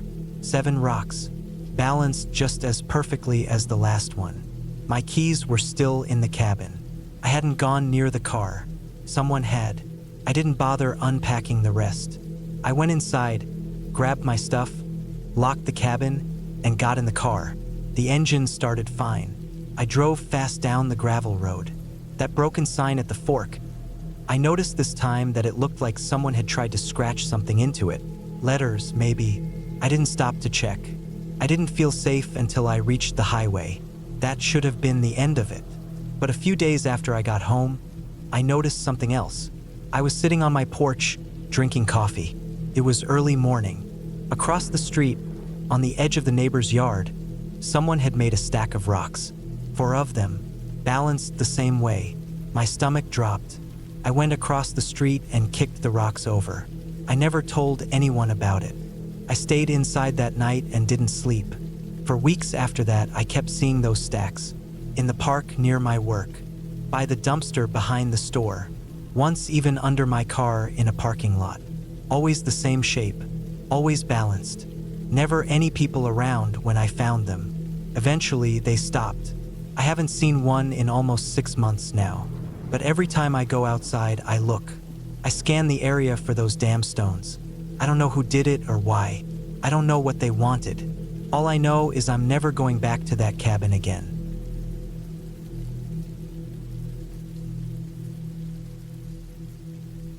It started with a need to get away. I had been working from home for months, stuck in the same small apartment, with the same creaky ceiling fan and the same gray sky through the window. I needed quiet. I needed space. So, I rented a cabin deep in the woods of northern Michigan. It wasn't fancy, but it looked clean, and the pictures online showed tall pines, a narrow dirt road, and a quiet lake about half a mile down a slope. The cabin sat by itself, far from other houses, with no neighbors in sight. It was a single-story wooden structure, simple but solid, with a small front porch and a chimney made of uneven stones. Inside, it had 1 bedroom, a small kitchen, a bathroom, and a narrow living area with a couch and a wood stove. The floor creaked in places, and the windows had old, stiff locks, but it felt warm and dry. That first night, I cooked some pasta, watched the fire crackle in the stove, and listened to the sound of wind moving through the trees. The second night, I noticed something odd. It wasn't anything dramatic, just a faint feeling that I was being watched. I had taken a walk down to the lake around sunset, and I kept glancing back at the woods. I didn't hear anything, and I didn't see anything, but I couldn't shake the feeling that someone was just beyond the trees, staying out of sight. When I got back to the cabin, I locked the door and checked the windows. By the 3rd night, I had gotten used to the quiet. I figured maybe I was just anxious and not used to being this far out from civilization. But when I woke up that morning, I noticed fresh footprints in the frost outside the cabin. They were clear and deep. Someone had walked around the back of the cabin during the night. The ground was frozen, so they hadn't melted or faded. They circled the cabin once and then disappeared into the trees. I stood on the porch staring at them for a long time. They weren't mine. I hadn't gone outside after dinner, and these were big. Probably from Boots. I checked my phone for service but got nothing, not even a single bar. I had brought a radio with me, but it was old and only picked up static. I thought about leaving that day, but I didn't want to overreact. Maybe it had been a hunter or someone hiking through the woods. That evening, I dragged one of the kitchen chairs in front of the door and slid a heavy piece of firewood behind it. I checked every window twice. I kept the lights off and sat on the couch with a blanket, listening for sounds. The wind picked up later in the evening, and the cabin groaned a little. Old wood, loose panels. I tried to convince myself everything was normal, but something about the silence outside felt heavier than before. I went to bed late that night after staring out the window for a long time. I didn't sleep well. In the morning, I found more footprints. This time, they weren't just around the back. They were by the front door, and they went all the way up to the porch steps. They didn't go up the steps, but they stopped right at the bottom, like someone had stood there for a long time. The prints were slightly smeared, like the person had shifted their weight back and forth, and they were fresh. The frost had settled again overnight, and these prints had broken through it. Whoever it was had come back. I didn't go for a walk that day. I stayed close to the cabin, double-checking everything. The axe I'd used to chop firewood was still in the stump where I'd left it. The trail to the lake looked untouched. I looked for other signs, broken branches, fabric on tree bark, but didn't see anything else. That night I didn't sleep. I sat in the kitchen with every light off, listening. Around 2 a.m., I heard the crunch of footsteps outside. Slow, deliberate steps on frozen leaves and needles. They circled the cabin again. Once, twice, then they stopped. I sat frozen in the dark. I didn't dare move. I didn't even look out the window. After what felt like an hour, I heard the steps fade into the woods. I didn't sleep at all. In the morning, I found the same footprints, but this time there were more of them. The same kind of boots, but from at least 2 people. They had walked up to the porch again, then walked around to the back. One of them had stepped onto the porch itself. I packed everything. I didn't care if I lost the money I'd paid for the cabin. I didn't care about the food I left in the fridge. I stuffed everything into my bag and started the truck. But the truck wouldn't start. The battery light flashed. I tried again. Nothing. I sat there, keys in my lap, hands shaking. I hadn't checked the truck the day before. I hadn't needed to go anywhere.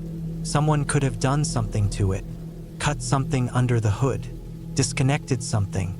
I popped the hood, but I didn't know what I was looking for. Nothing looked obviously wrong, but I wasn't a mechanic. I grabbed the emergency battery pack I had brought and tried to jump it. It took almost 20 minutes, but the engine finally turned over. I didn't waste time. I backed out of the narrow driveway, wheels spinning in the dirt, and drove down the path without stopping. When I got back to town, I found the nearest gas station and asked if anyone had been seen near the cabin. The cashier just shrugged and said nobody really went out that way. It was too far off the main road. I didn't call the police. I didn't have anything to report, really, just footprints and a bad feeling. But when I got home, I checked the photos I'd taken during the trip. I scrolled through pictures of the lake, the trees, the porch, and in one of the pictures, just barely visible between the trees, there was a figure, far back, nearly lost in the shadows, just standing there, facing the cabin. I deleted the picture. I deleted all of them. I haven't been back to the woods since. I don't plan to ever go back. That's the thing about being alone in the woods. You think you're the only one out there. You're not.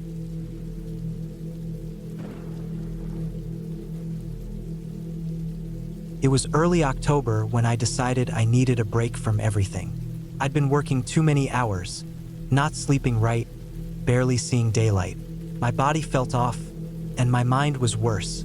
I had this constant headache behind my eyes, like I was holding something back, some stress or pressure that wouldn't ease up. I figured I needed a quiet place, somewhere away from the city, away from phones and noise and people. I wanted a few days alone in the middle of nowhere. I didn't want to hear a single voice, not even my own. I found a rental listing online for a cabin near a place called Rock Ridge, about 4 hours north from where I lived. It was up in the hills, surrounded by forest, with no neighbors for miles. The photos showed a plain wooden cabin, old but clean looking, sitting at the end of a gravel road. There was a small stream out back, a woodpile, and just trees in every direction. It looked perfect. I booked it for 6 nights. I packed light, just clothes, a cooler full of food, a good knife, flashlight, first aid kit, books, my old hiking boots, and a pistol I kept locked up at home. I wasn't planning on using it, but being out there alone, I didn't want to take any chances. I also brought a satellite phone in case something went really wrong. There wasn't going to be any cell signal out there. That was the point. The drive was long, but peaceful. As I left the city behind, the air started smelling cleaner. The trees got taller.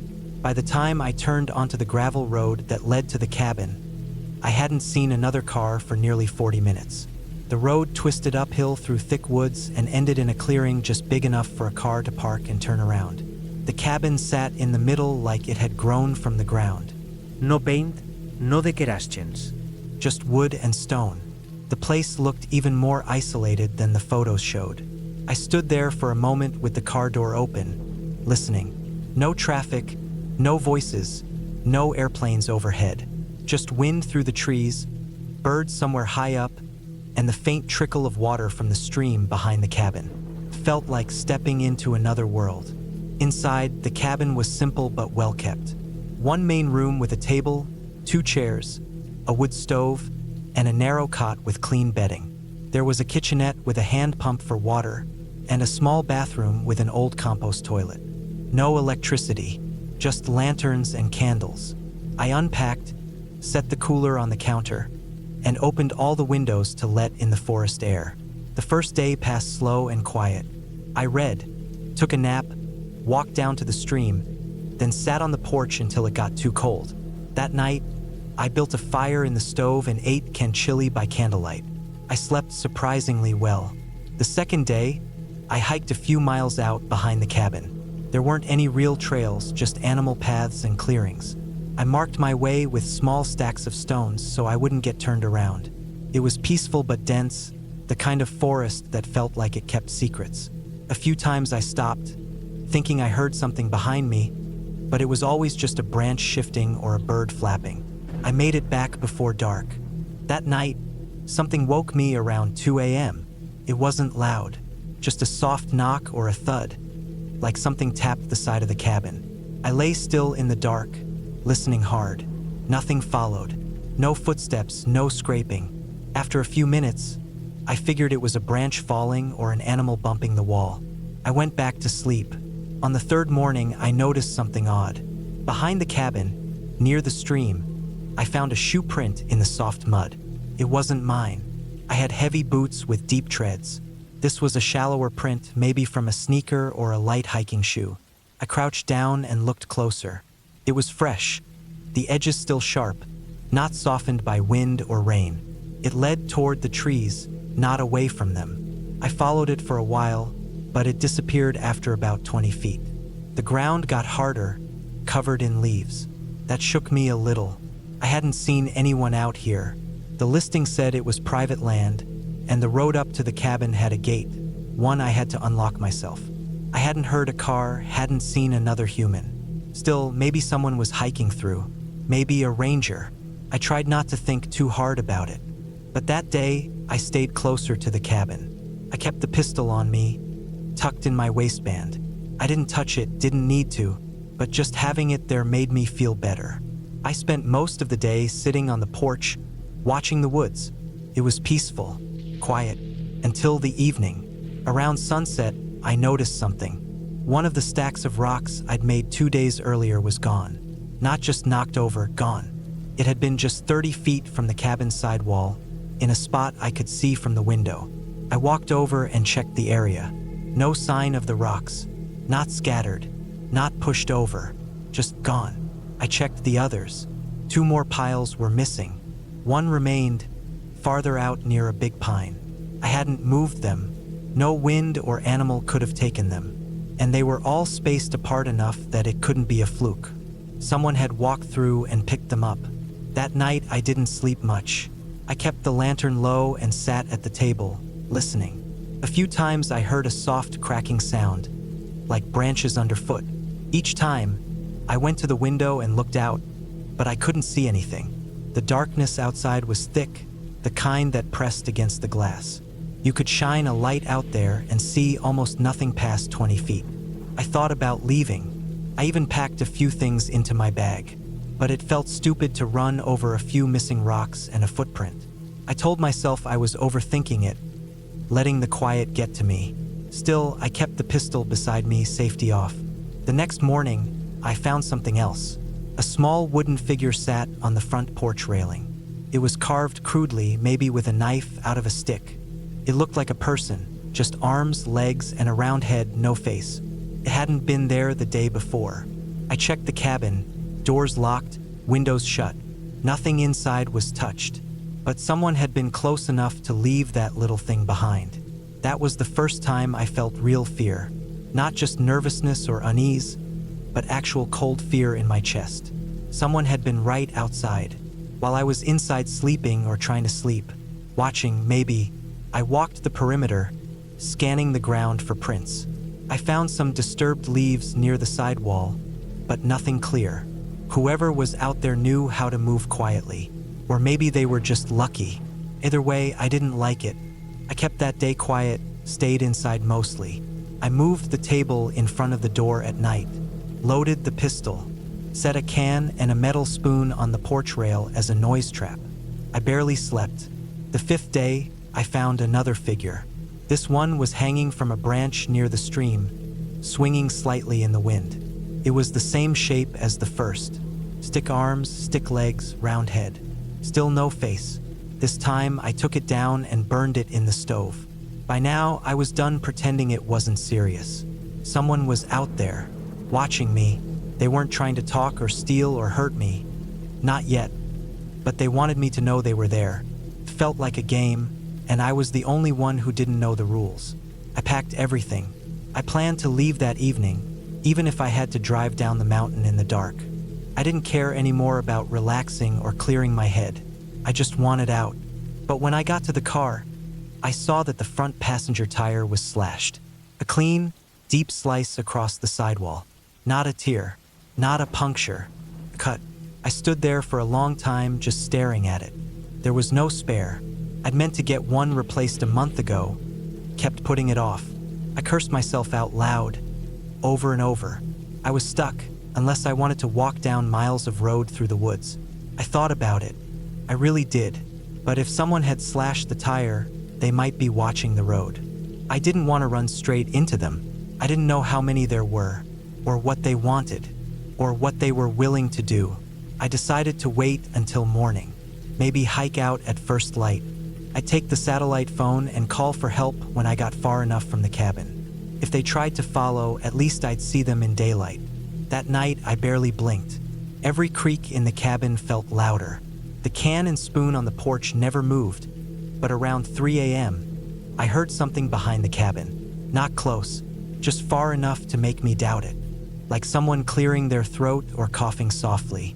I held the pistol and sat in the dark, counting the minutes until morning. At sunrise, I grabbed my bag, loaded the phone, slung water bottles, and locked the cabin behind me. I hiked fast, following the gravel road down. Every now and then I stopped and turned, but saw nothing. No movement, no sound. After about 2 miles, the forest opened up enough that I felt safer. I sat on a rock, pulled out the phone, and turned it on. Full signal. I called for roadside assistance, gave my coordinates, told them I had a flat and needed a tow. I didn't mention the rest. I didn't want to explain it. They said it'd take a couple. I needed a break. Things had gotten too loud, too messy, and too fast in the city. My job was eating away at me. Emails never stopped. And even at night, the noise of traffic and sirens would somehow seep through my windows no matter how tightly I shut them. My phone buzzed more than it stayed silent. I just wanted to breathe for a while. That's why I rented the cabin. I found it on a website that listed off-grid rentals, no Wi-Fi, no cell signal, just a place to be quiet for a few days. It was buried deep in the hills of northern Idaho. A single-story wooden place with a wide porch and a tin roof, surrounded by tall pines and nothing else for miles. It looked peaceful. I packed light, a couple changes of clothes, a backpack with basic gear, a hatchet, and a hunting knife just in case. I threw in some canned food, bottled water, and a small cooler of things that wouldn't spoil quickly. I brought books, a flashlight, matches, and a portable battery for emergencies. I left early in the morning and drove most of the day, winding through mountain roads that got narrower the further I went. Eventually, the paved roads disappeared and turned into gravel, then dirt. I followed the directions step by step until I saw a wooden post with red paint barely visible on its side. I turned there and crept along a trail that cut through thick woods until, finally, I saw the cabin. It looked just like the photos. A small rectangular building, faded brown wood, green shutters on the windows, and a short set of steps that led up to the porch. It had a rocking chair out front and a stack of chopped firewood by the door. The place was quiet, still, and untouched. I felt something settle in me, like I could breathe again. The first 2 days were perfect. I spent the time walking the nearby trails, reading on the porch and making small meals. The silence was something I hadn't realized I needed so badly. No hum of machines, no notifications, no shouting in the distance. Just birds, wind, and the rustle of leaves.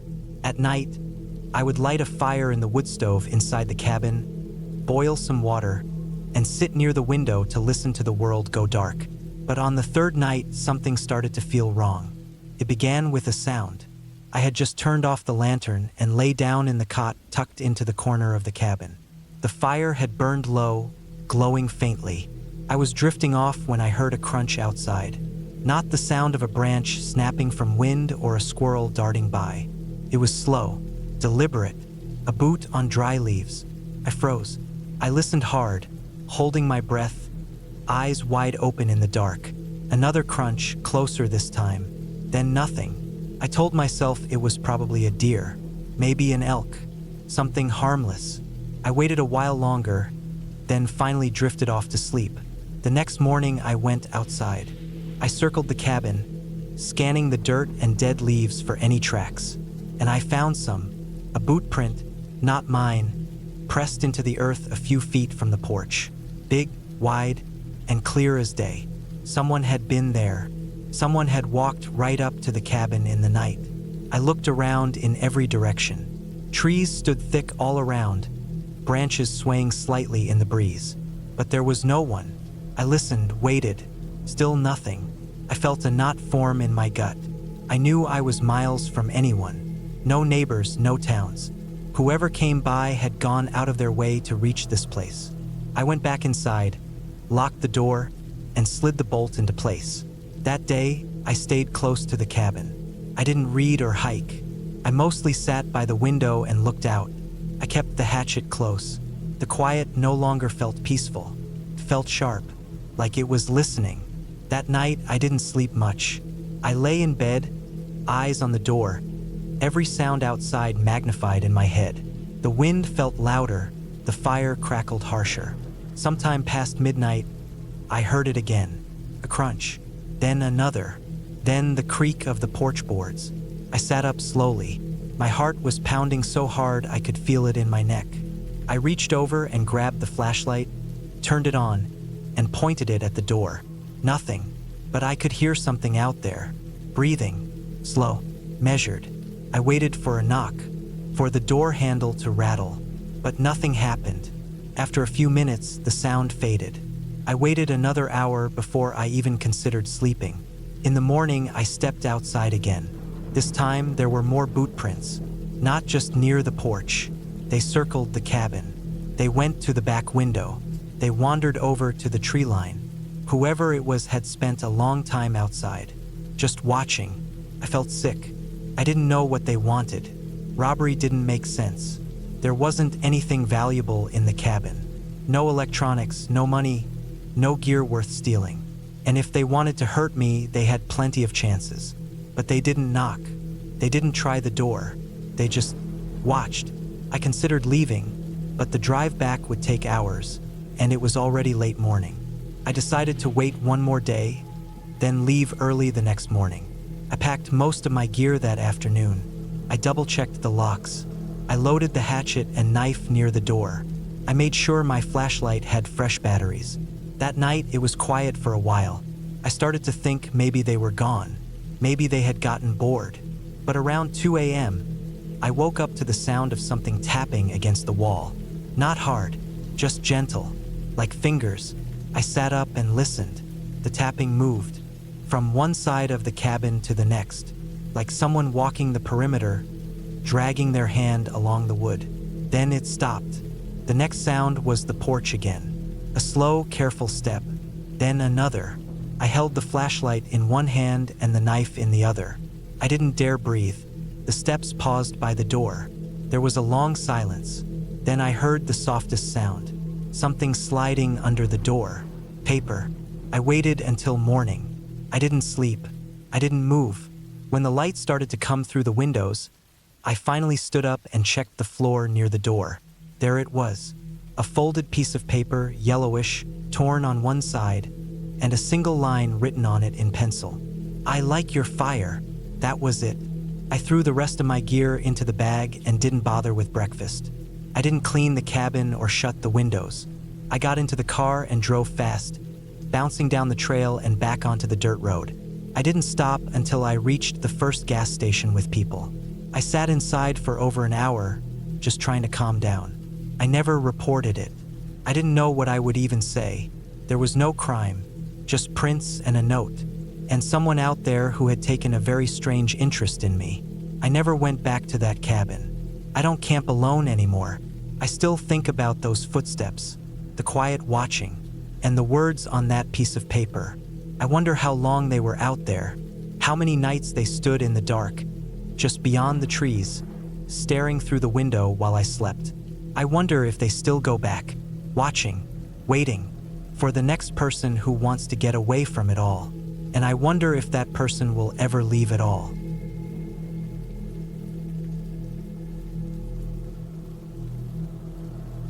I rented the cabin to get away for a while. I'd been working long shifts at the warehouse for months without a real break. The stress was building up. My sleep was shallow, my back was sore, and my thoughts had started to get jumbled, like my brain was trying to tell me to stop. So I did. I searched online, found a listing for a small off-grid cabin deep in the Upper Peninsula of Michigan, and booked it for 10 days. The place looked simple, wood stove, no Wi-Fi, no cell service, a small kitchen with a propane stove, and a solar battery for lights.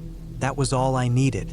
I packed up my old Ford Escape with canned food, a cooler, a few gallons of water, some firewood, and clothes.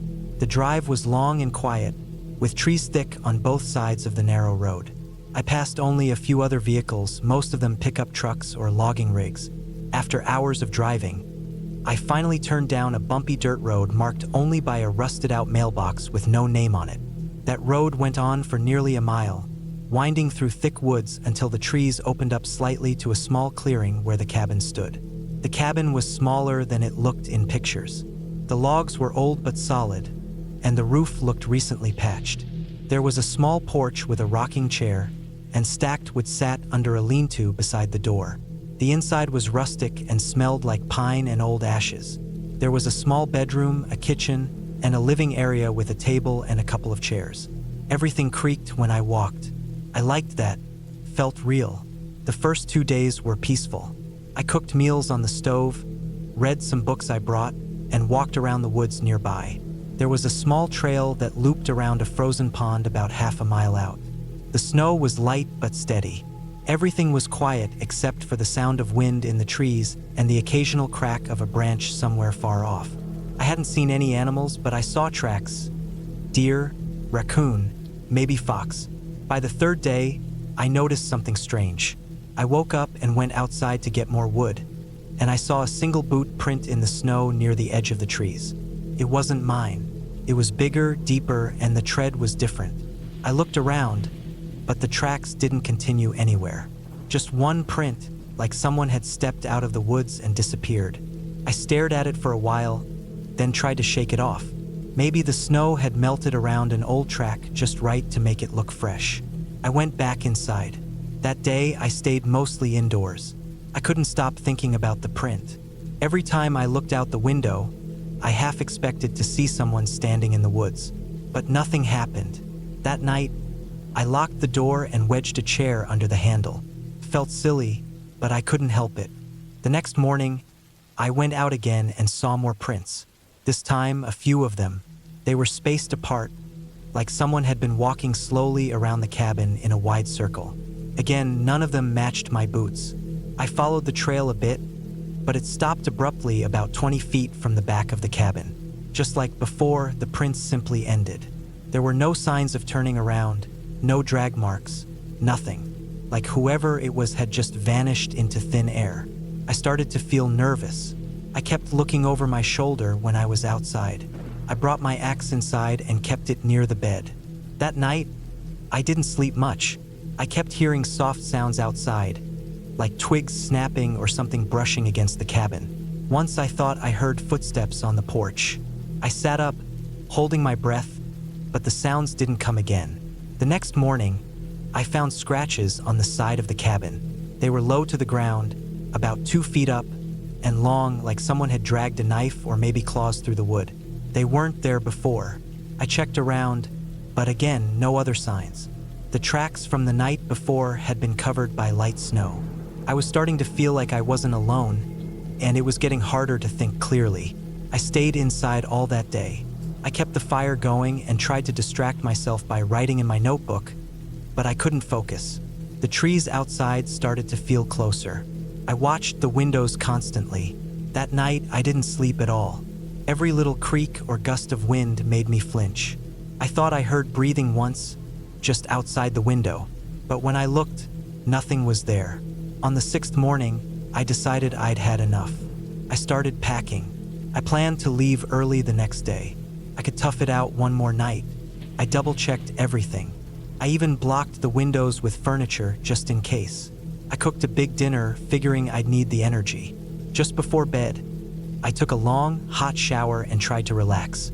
When I got out, I noticed the front door was cracked open. I knew I had locked it. My heart jumped. I grabbed the axe and checked the entire cabin. Nothing. No signs of anyone inside. I closed and locked the door again, this time shoving the table in front of it. I didn't sleep. I just sat on the bed with my axe in my hands, staring at the door. At some point in the night, the lights went out. The solar battery had died. The fire was still going, but the rest of the cabin was dark. I heard soft sounds again, something moving outside, maybe circling the cabin. I didn't dare move. I sat there for hours, heart pounding, until the sky started to lighten with dawn. As soon as there was enough light, I finished packing and loaded the car. I did a quick walk around the cabin. This time, I found something I hadn't seen before. There was a small pile of rocks, carefully stacked, just outside the back door. Each rock was about the size of a fist, and they were balanced too precisely to be natural. I didn't touch it. I just stared at it for a long time. I felt watched. I got in the car and started driving. The road felt longer than I remembered. The trees seemed thicker. Once or twice, I thought I saw movement between them, just a shape, just for a second. I didn't stop. I didn't even slow down. When I got to the main road, my cell signal came back. I pulled over and checked the time. I'd only been gone for 6 days. Felt like weeks. I called a friend and told him I was coming back early. I didn't tell him why. Back home, I couldn't stop thinking about it. Couldn't sleep for days. I kept waking up in the middle of the night, expecting to see that door open again or hear footsteps outside my window. Eventually, I started to relax. The city sounds helped. Traffic, sirens, neighbors. Those noises were comforting. Weeks passed. I looked up that cabin listing again, but it had been removed. I checked maps, satellite images, even local forums, but couldn't find it. It was like the place disappeared. I still don't know what happened up there. Maybe it was someone messing with me. Maybe a local who didn't want me around. But the way the prints stopped, the scratches, the silence, the rocks, none of it made sense. All I know is I'll never go back to a place like that again. Next time I need a break, I'll book a cheap hotel, somewhere with Wi-Fi, people, and lights that stay on all night. Somewhere I won't be alone.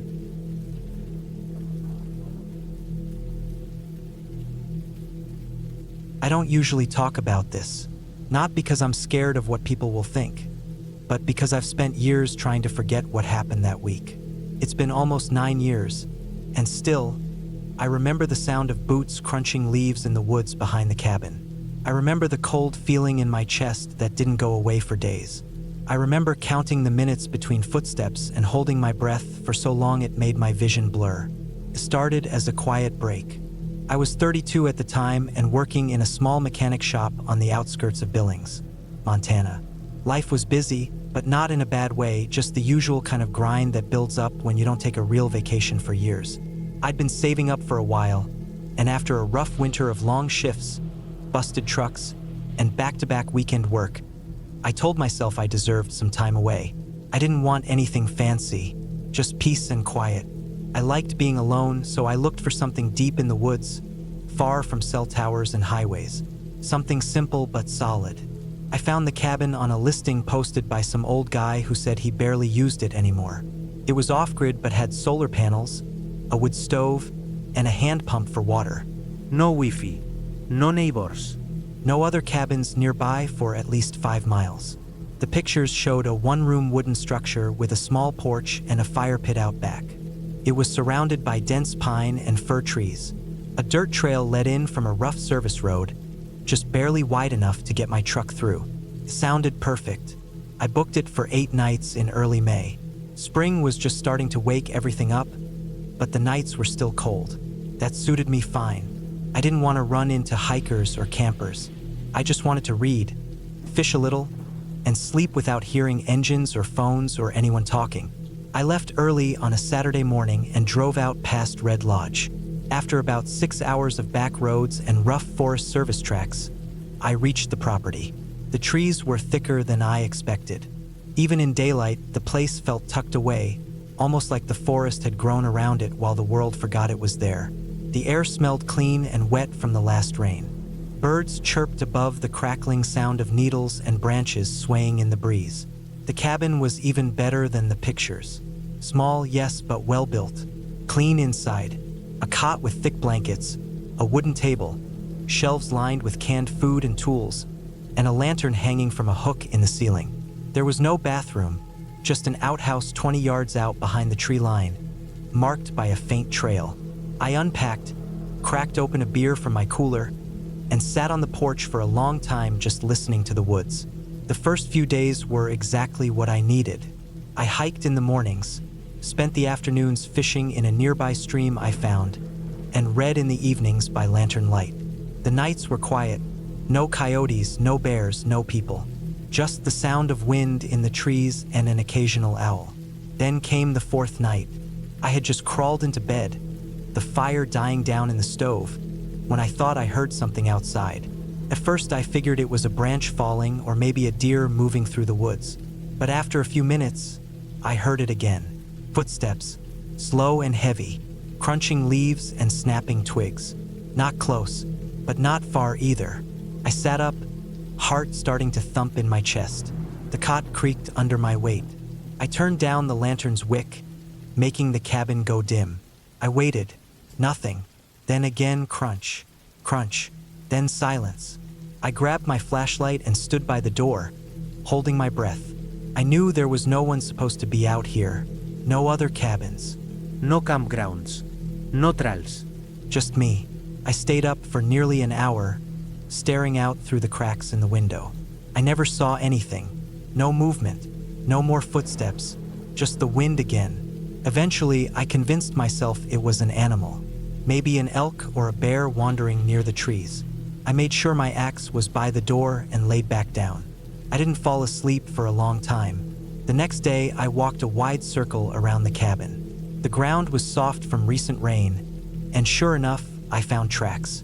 Not hooves, not paws, boots, human, one set. The impressions were deep, which meant the person was heavy or carrying weight. They came in from the north side of the trees and stopped about 30 feet from the cabin, then turned back the same way they came. No reason for anyone to be out here. I hadn't seen a car in miles. I hadn't heard a single plane or chainsaw or any noise since I got here. My stomach tightened. This wasn't just some hiker who got lost. Whoever it was had come near the cabin, watched, then walked away. I tried to stay calm. I told myself maybe it was just someone passing through. Maybe they thought the cabin was abandoned. Maybe they turned around after realizing someone was here. But that didn't sit right with me. If it was me, I would have shouted or waved or knocked on the door, not crept through the trees in the dark. I kept my axe on me for the rest of the day. That night, I didn't light the fire. I stayed in my sleeping bag with my flashlight off, watching the windows. The woods outside felt heavier, thicker, like they were holding something back. Around 2 a.m., I heard the footsteps again, this time slower, closer, one crunch every few seconds. They stopped right behind the cabin. I froze. I didn't breathe. I didn't move. The hairs on my arms stood straight up. The steps didn't circle the cabin. They just stopped behind it near the outhouse trail. Then silence. I stayed like that until the sun came up. When I finally worked up the nerve to go outside, there were fresh tracks behind the cabin again. Footprints. He had come closer this time, much closer, only 10 feet from the back wall. No sign of him going around to the front. He just stood there, then left. I was rattled. I thought about packing up and leaving, but part of me didn't want to run. It felt like if I left, I'd be giving him what he wanted. So I decided to stay. Just one more night. I'd sleep in shifts, keep the fire low, and leave early the next morning. That was the plan. That night was colder than the others. Windy too. The branches scraped against each other like dry bones rubbing. I didn't eat much. I sat at the table with the lantern low and tried to read, but my eyes kept drifting to the windows. Just before midnight, I saw movement. Not in the trees, in the glass, a reflection. I was sitting with my back to the door. The lantern was on the table in front of me. In the glass, I saw a shadow pass by the window behind me. I turned slowly, not even breathing. Nothing there. I stood and walked to the door. I didn't open it. I just stood there and listened. I waited a full 5 minutes before turning the lock and backing away. Then I heard it. A hand, pressing against the door. Slow, firm, then pulling away. I didn't sleep that night. I sat in the corner with the axe across my lap and waited for light. When the sun finally came up, I grabbed my things and packed in less than 10 minutes. I didn't even finish rolling my sleeping bag. I just stuffed it into my pack and threw it into the bed of my truck. I drove fast, pushing through muddy ruts and scraping the sides of the truck on narrow bends. I didn't stop until I hit the county road. When I finally got back to cell service, I called the listing owner and told him someone had been creeping around the place. He didn't sound surprised, just said he'd come check it out and hung up. That night, back at home, I showered for almost an hour. I kept seeing that shadow in the window, that hand pressing against the door. I never went back to that part of the state again. I started locking all my doors at night, even when I lived in places deep in the city. For a while, I thought about reporting it, but what would I say? Some man stood outside my cabin? I didn't see his face. I didn't get his license plate. I didn't even know where he came from. I know what I felt, though. That wasn't a hiker. It wasn't a camper. It was someone who knew I was alone. Someone who waited for darkness. Someone who wanted to see how close he could get without being caught. And worst of all, he didn't take anything. He didn't try to break in. He didn't leave a note or mark or threat. He just watched. And that somehow made it even worse.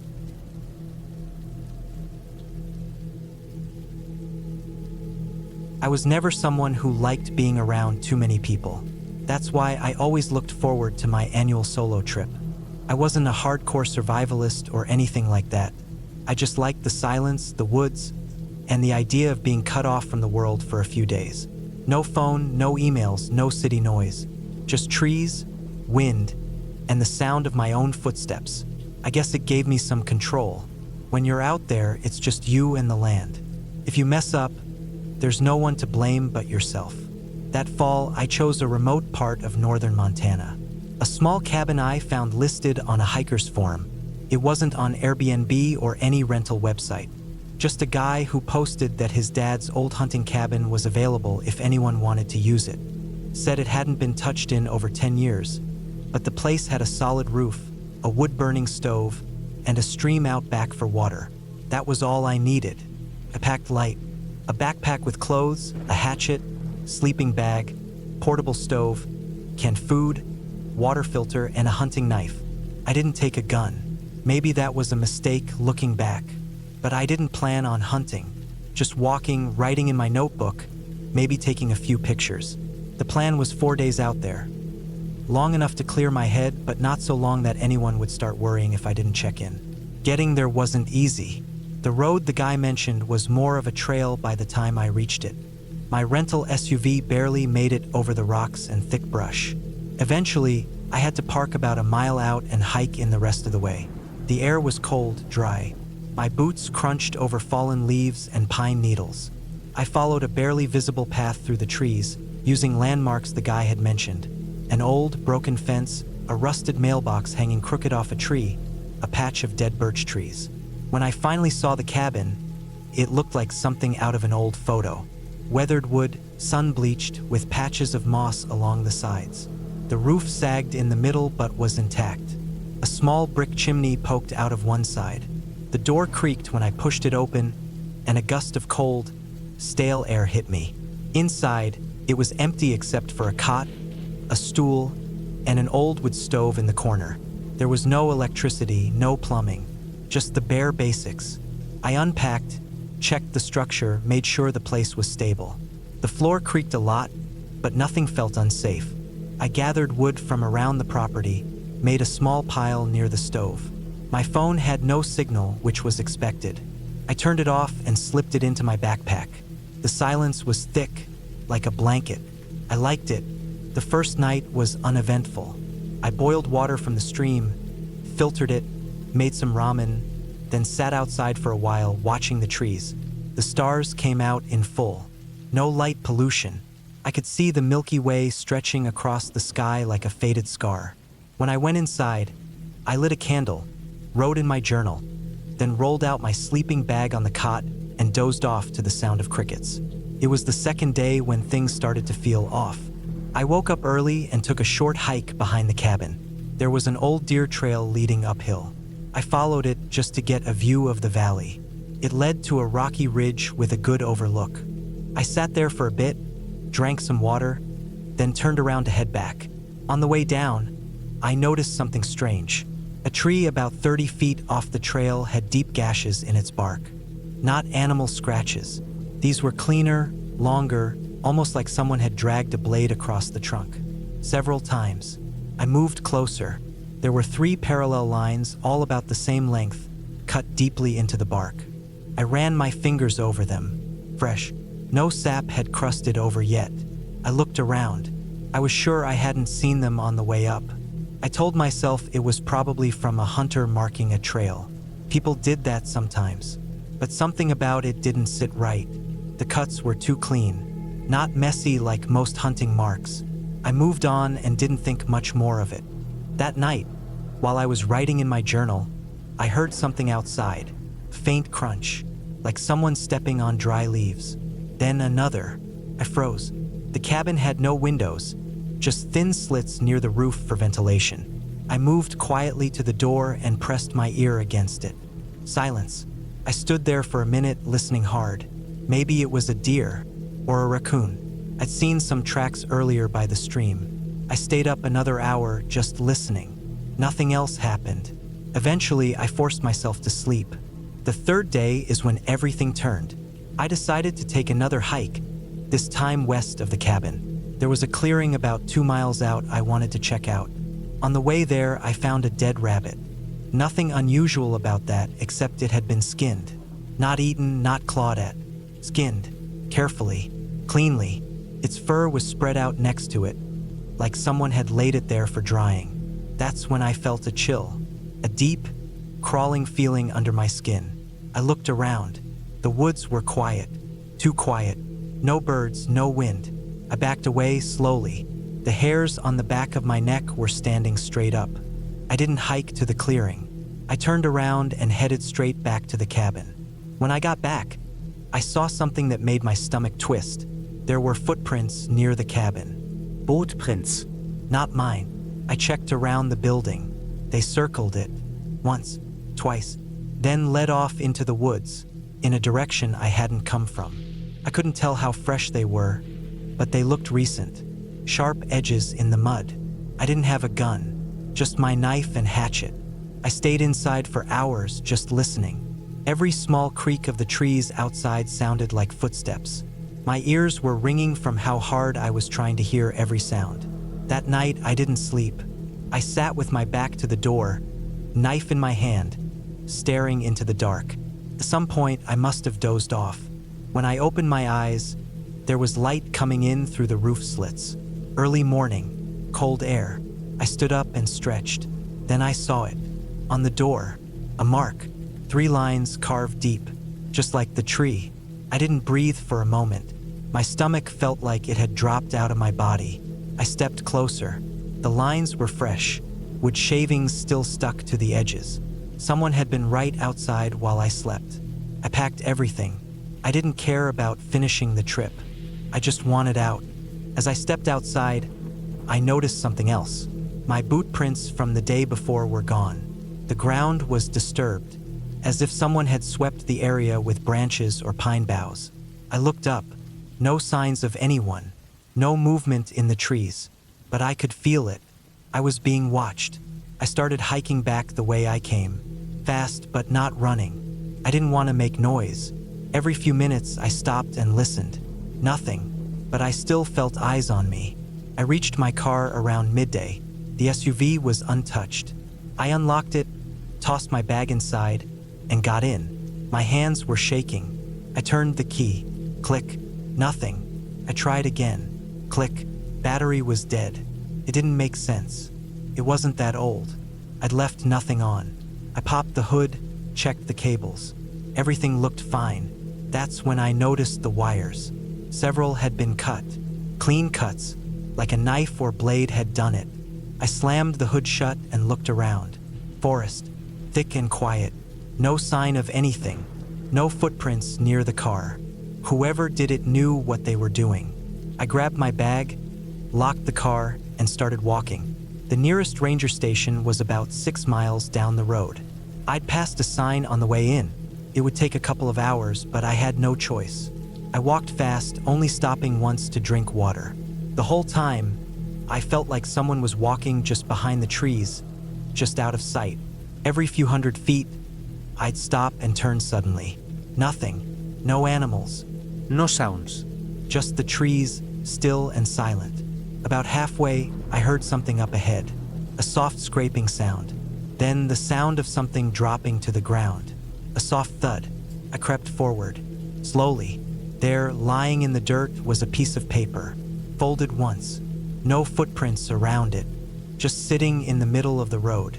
I looked at it for a long time. I didn't want to touch it, but I needed to know. I picked it up and unfolded it.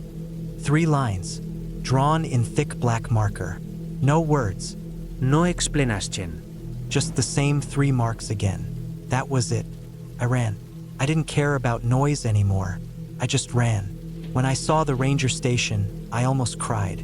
I burst through the door. The ranger looked up from his desk, confused. I told him everything, every detail.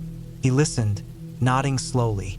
When I finished, he stood up, grabbed his keys, and we drove back to where I had parked. The car was still there. He checked the engine, confirmed the wires were cut. We went to the cabin. The door still had the marks. He radioed it in, but said it was probably someone messing with me.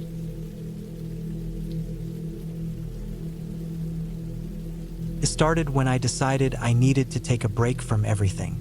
Life was overwhelming. My job, the noise of the city, the stress of always being connected, always working. I had some money saved up and decided to disappear for a while. Not permanently, just a week or so to get my mind right. I rented a small cabin out in northern Michigan. It was cheap, secluded, and surrounded by thick woods. No cell signal, no neighbors for miles, just a basic structure with the essentials. I found it online through a basic listing site owned by some guy who barely updated the page. The photos were blurry, but it looked livable. It was exactly what I needed. The drive out there was long, almost 8 hours from where I lived. The last hour was mostly dirt roads that turned into narrow, uneven paths the further I went. My car struggled with the terrain. When I finally pulled up, the cabin looked smaller than I expected. It had a weather-beaten exterior, gray wooden panels, and a tin roof that had rust stains across the middle. There was a small porch out front with a broken railing and a single plastic chair leaning against the wall. The front door looked crooked in its frame, like it had been slammed too many times over the years. Inside, the place was bare bones. A small kitchen with an old fridge, a 2-burner stove, and a tiny sink with a rust-stained faucet. The living area had a couch that smelled like dust and mildew, a wobbly coffee table, and a bookshelf filled with random paperbacks and old magazines. A small hallway led to a single bedroom with a queen-sized bed and a thin mattress that felt like it had been made from old seat cushions. The bathroom had a toilet, a shower stall, and a cracked mirror hanging above a stained sink. It wasn't cozy, but I didn't need cozy. I needed quiet. I spent the first day unpacking my food and supplies. I brought enough to last me the whole week. Cans of soup, dry goods, bottled water, and some fruit that wouldn't spoil quickly. There was a small fire pit out back and a metal grate for cooking. I also brought my own sleeping bag just in case the mattress didn't cut it. That first night was calm. The air was cold and clean, and I felt the stress start to leave my body. I built a small fire outside and sat there for a while listening to the woods. It was quiet in a way I hadn't experienced in years. No traffic, no sirens, just the wind moving through the trees. Occasionally, I heard a rustle from the underbrush or the distant hoot of an owl. Nothing alarming, but the next day, things started to feel different. I woke up just after sunrise, and I noticed something strange when I stepped outside. There were footprints in the dirt just a few feet from the porch. At first, I thought maybe they were mine from the day before, but they were too large.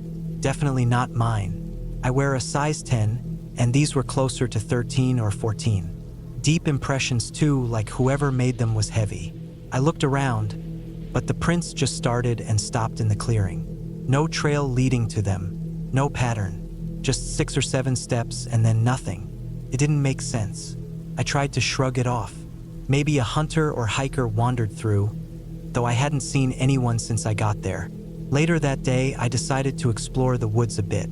I brought a small backpack with some water, a compass, and a knife I kept for safety. The trees were dense, tall, and quiet.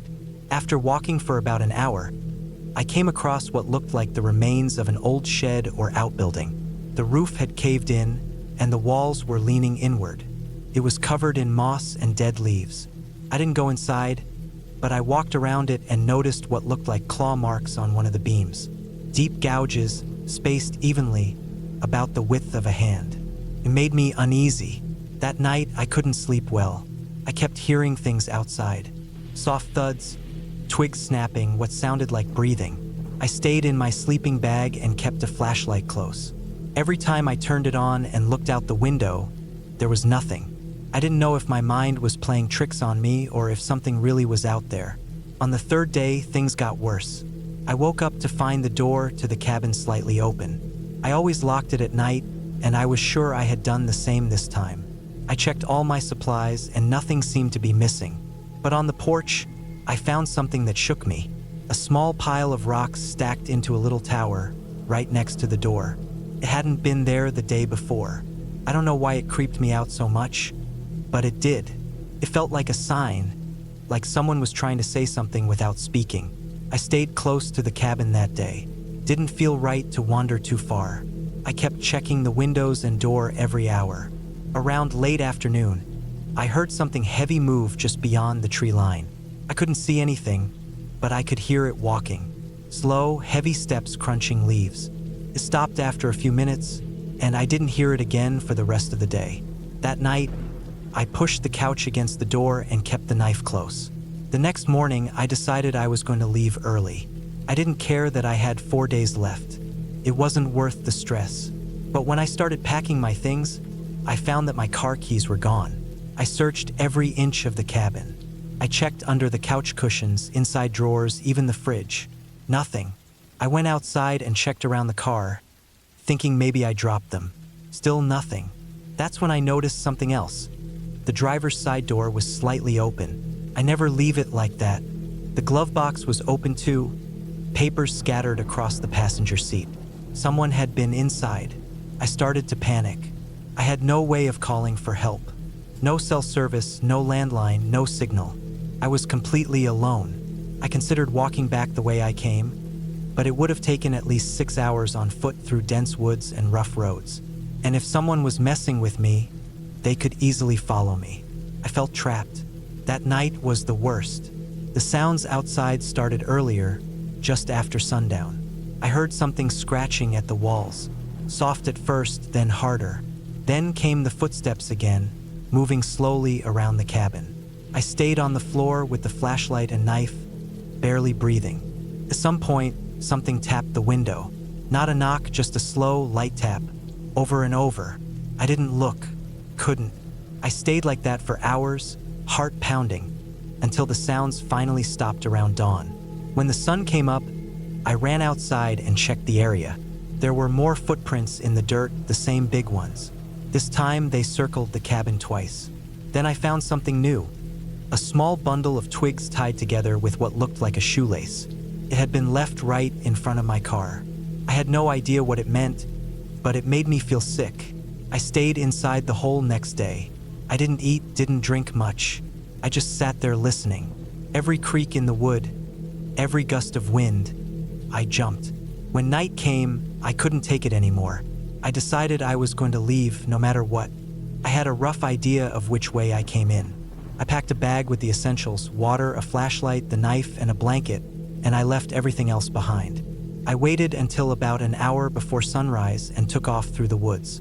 It was freezing, and my legs hurt from how fast I was walking. I didn't stop for anything. I didn't even look back. After what felt like forever, I finally hit the dirt road. I walked along it for nearly 3 hours until a pickup truck came by. I flagged it down, and the driver, an old man with a puzzled look, gave me a ride to the nearest gas station, which was about 30 minutes away. From there, I called a friend to pick me up. I never reported anything. I didn't want to deal with the hassle. I never got the keys back. I had to have the car towed out weeks later. They found it with a smashed windshield and a dead battery, sitting in the exact same place I left it. I don't know who or what was out there. Maybe someone was living off the grid in the woods and didn't like visitors. Maybe it was some lunatic playing games. All I know is I'll never go back to a place like that again. I thought I wanted to be alone, but out there, I learned there's a big difference between being alone and being isolated. Out there, when something goes wrong, there's no one coming. That's what scared me the most. I sleep with a light on now, just in case.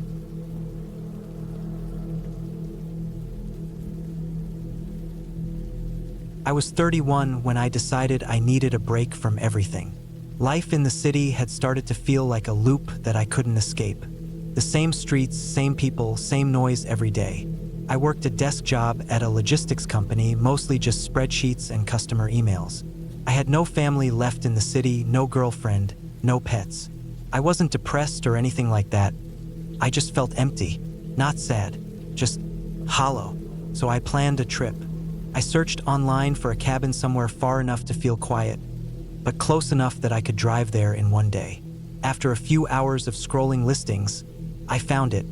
A remote cabin in northern Idaho.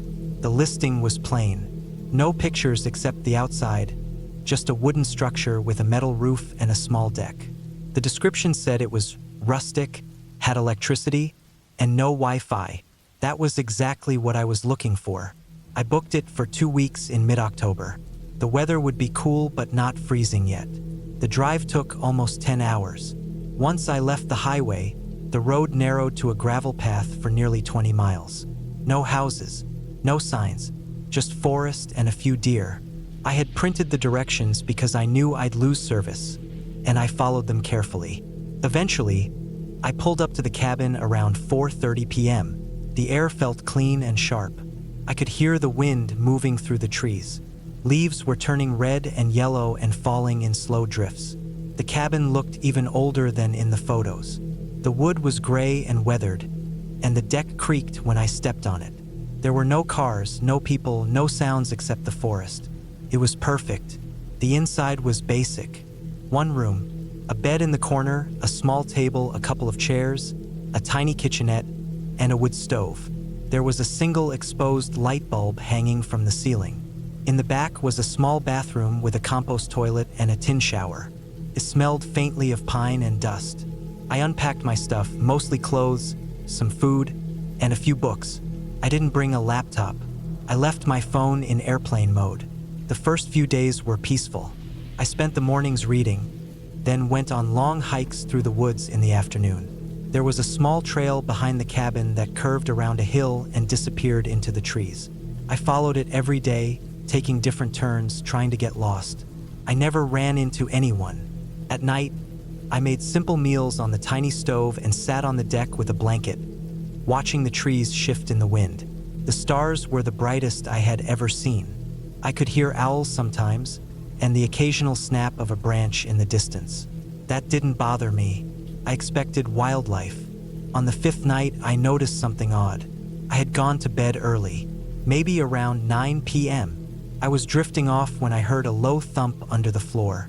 At first I thought maybe it was the wood settling. It's common in old cabins. But then it happened again. A dull, heavy sound, like something soft but heavy had been dropped under the cabin. Not above, not outside, directly under. I sat up and listened. Nothing. I told myself it was probably an animal. Maybe a raccoon had crawled under the cabin. I lay back down and eventually fell asleep. The next morning, I decided to check. I walked around the outside of the cabin, looking for an access hatch or crawl space. On the right side, hidden behind some bushes, I found a wooden door set into the base of the cabin. It was small, maybe 3 feet high. There was a rusted handle and a heavy padlock on it. I hadn't seen it before. It struck me as strange.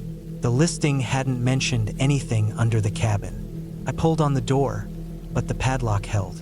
I could see a narrow gap between the door and the frame, just darkness behind it. I stood there for a while, staring at it. I didn't have bolt cutters. Even if I did, I probably wouldn't have opened it. It just didn't feel like it was meant to be opened. That night, the thumping came back. Louder, not rhythmic, just a few scattered thumps, then silence. It happened again around 3 a.m. I was wide awake when it did. This time I heard a scraping sound too, like something dragging against the wood. I got up and turned on the light. The cabin was still. Nothing was inside. I stepped out onto the deck and shined my flashlight around. Nothing but trees and leaves and fog. The silence felt heavy. I didn't sleep the rest of the night. By the 7th day, I was on edge. I tried to ignore the sounds, but they kept coming. Always at night, always from under the floor. One night, I stayed up late reading with a flashlight. Around 2:15 a.m., I felt a faint vibration in the floorboards. Not enough to rattle anything, just enough to feel. It was like something was moving underneath the cabin. I didn't want to be paranoid, but I couldn't explain it. There were no pipes under there, no heating systems, just dirt and support beams, and that locked door. The next day, I hiked farther than usual, just to get away for a while. I walked for hours trying to tire myself out. When I got back, it was nearly dark. I went straight inside, locked the door, and pushed a chair against it. That night, I didn't hear the thumps, but I woke up suddenly at 4:06 a.m. My heart was racing and I didn't know why. I sat up, sweating. The air felt wrong. I looked around, shining my flashlight across the cabin. Nothing. Then I heard it. The sound of metal scraping softly. Not under the floor this time. Outside, near the hatch. I turned off the light and crept to the window. I couldn't see anything. It was too dark. I stood there for maybe 20 minutes, frozen, waiting for the sound again. Nothing. In the morning, I went outside. I walked around to the back of the cabin and froze. The padlock on the hatch was gone. Not broken, just gone. The door was slightly open. I didn't go near it. I just backed away and went back inside. I tried to calm down, telling myself maybe an animal had knocked it loose. Maybe the lock had rusted through and fallen off. I didn't believe that, but it was better than what my brain was imagining. That day, I stayed indoors. I kept the stove off and the lights off. I wanted the place to be as quiet as possible. Around noon, I heard a faint thump again, then something like a dragging sound. But this time, it moved toward the edge of the cabin and stopped. I waited until evening before going outside again. The hatch was closed now, but the lock was still missing. The rest of the trip blurred into long days of tension and little sleep. I stopped hiking. I stopped reading. I just sat by the window listening, waiting. Some nights were quiet. Others, I heard movements underneath the cabin. Once, I heard something that sounded like shallow breathing through the floorboards. On the 12th night, I cracked. I decided to leave a day early. I packed up everything by 5 a.m., tossed it all in my car, and got ready to leave. The sky was still dark. Fog hung low in the trees. As I walked to my car, I heard something move behind me, a quick shuffling sound, like something heavy sliding on dirt. I didn't look back. I got in the car, locked the doors, and drove. I didn't stop until I reached a small gas station nearly 50 miles away. My hands were shaking when I got out. I didn't sleep that night either. I just sat in a cheap motel, staring at the ceiling. When I got home, I called the cabin owner. I didn't say much, just that I was cutting the trip short and something was off. He didn't ask for details, just refunded the last day. A week later, I found myself thinking about the hatch again. The sound of dragging, the breathing. I didn't believe in ghosts, still don't. I knew there had to be a real explanation, so I looked up the cabin online again. The listing was gone, not just marked as unavailable, completely gone. No address, no history. I dug deeper.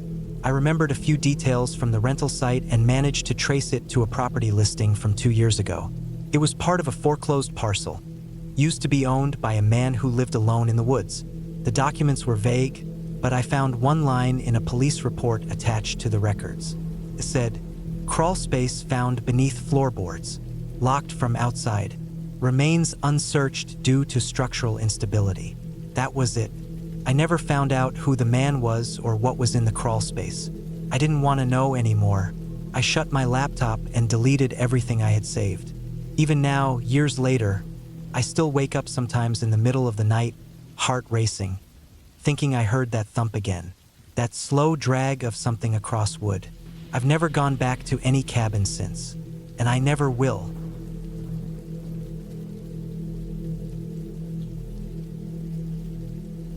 It was early October when I decided to get away from the noise of the city. I had been feeling drained for weeks. Work had become a blur of deadlines, meetings, and late nights staring at my laptop. I wasn't sleeping well, and even my weekends felt rushed. So, I rented a small cabin deep in the woods of northern Minnesota. It was an old place, built in the 70s, tucked between a thick cluster of pines, with no neighbors for miles. The drive there took over 6 hours. The last stretch was a dirt road that twisted and buckled through dense forest. My car kicked up dry leaves as I drove, and my tires crunched gravel. The trees were already changing color, and the deeper I went, the darker it seemed to get, even in the afternoon light. There was no cell service after the last gas station, and by the time I arrived at the cabin, I hadn't seen another car for over an hour. The cabin itself was small and square. The paint on the outside was faded, and some of the wood had started to gray. It stood on concrete blocks with a narrow wooden porch out front. There was a stack of chopped firewood leaning against the side, and a metal chimney poked out the roof. It looked exactly like the photos, but something about seeing it in person made it feel a lot more isolated. I parked the car, got out, and listened. There was nothing, not even wind, just dead quiet. Inside, the place was cleaner than I expected. There was a single room with a bed, a small table, a couple of chairs, and a wood-burning stove. The bathroom was attached, tiny, with an old sink, a toilet, and a rust-stained shower. The cabin had electricity, but no internet, no TV, and no radio. That was fine by me. I wanted to disconnect. The first night was uneventful. I made a simple dinner, read a bit, and went to bed early. I remember waking up in the middle of the night once, not because of a noise, but because it was too quiet. I could hear the blood in my ears, but I turned over and eventually went back to sleep. The next few days followed a calm routine. I took walks in the woods during the day and explored the nearby lake. I saw deer, squirrels, and once, a fox darting across the trail. I cooked over the stove, chopped some firewood, and spent a lot of time sitting on the porch. It was peaceful. For the first time in months, I felt like I could breathe. But then, small things started to change. On the 5th morning, I found boot prints outside the cabin. They weren't mine. I had been wearing trail runners since I got there, and these were deep, heavy prints. It had rained lightly the night before, and the mud around the back of the cabin held the shape clearly. They circled the cabin once and disappeared into the woods. My first thought was maybe a hunter or hiker had wandered close, maybe checking out the cabin out of curiosity. But I hadn't heard anything. I would have heard footsteps, a car, or even just brush being moved. Nothing. I tried to shrug it off. That day, I went a little further on the trail. I kept thinking about those prints, though. I checked again when I got back that evening, but they had already dried and faded slightly. Nothing new had appeared. That night, I made a fire in the stove, played solitaire, and tried to distract myself. I had locked the door. There were no curtains on the windows, so I nailed up some spare towels to cover them. I told myself it was just for privacy. The next night, I woke up around 2 a.m. I had heard something. This time I was sure. It sounded like footsteps on the porch.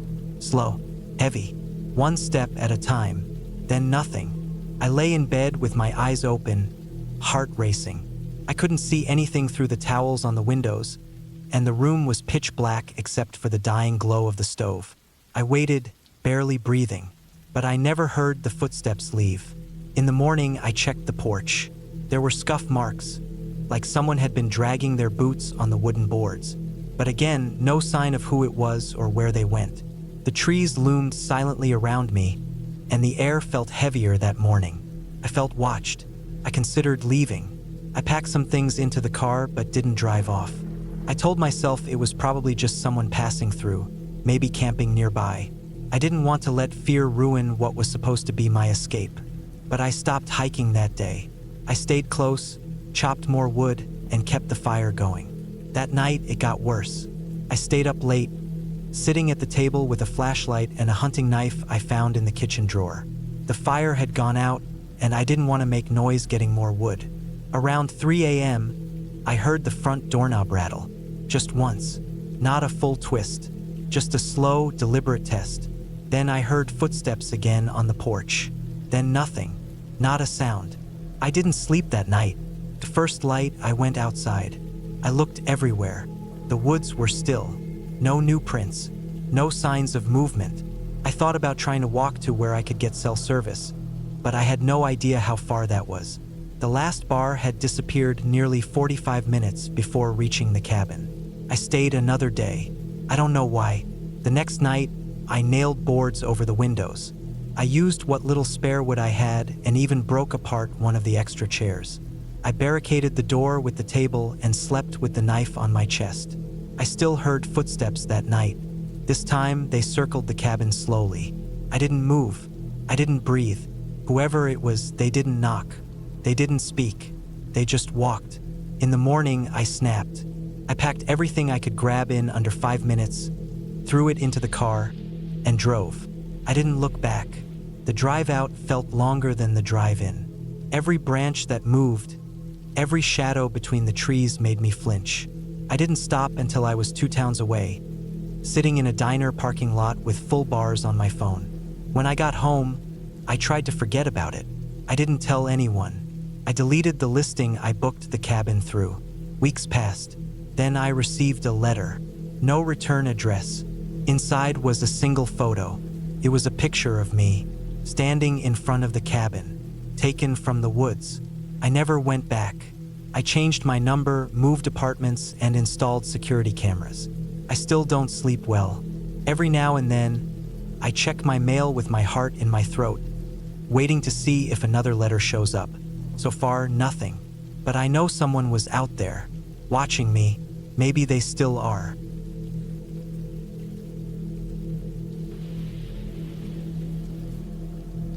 It was early September when I decided to take a short trip alone to a remote cabin I had rented through a small ad I found online.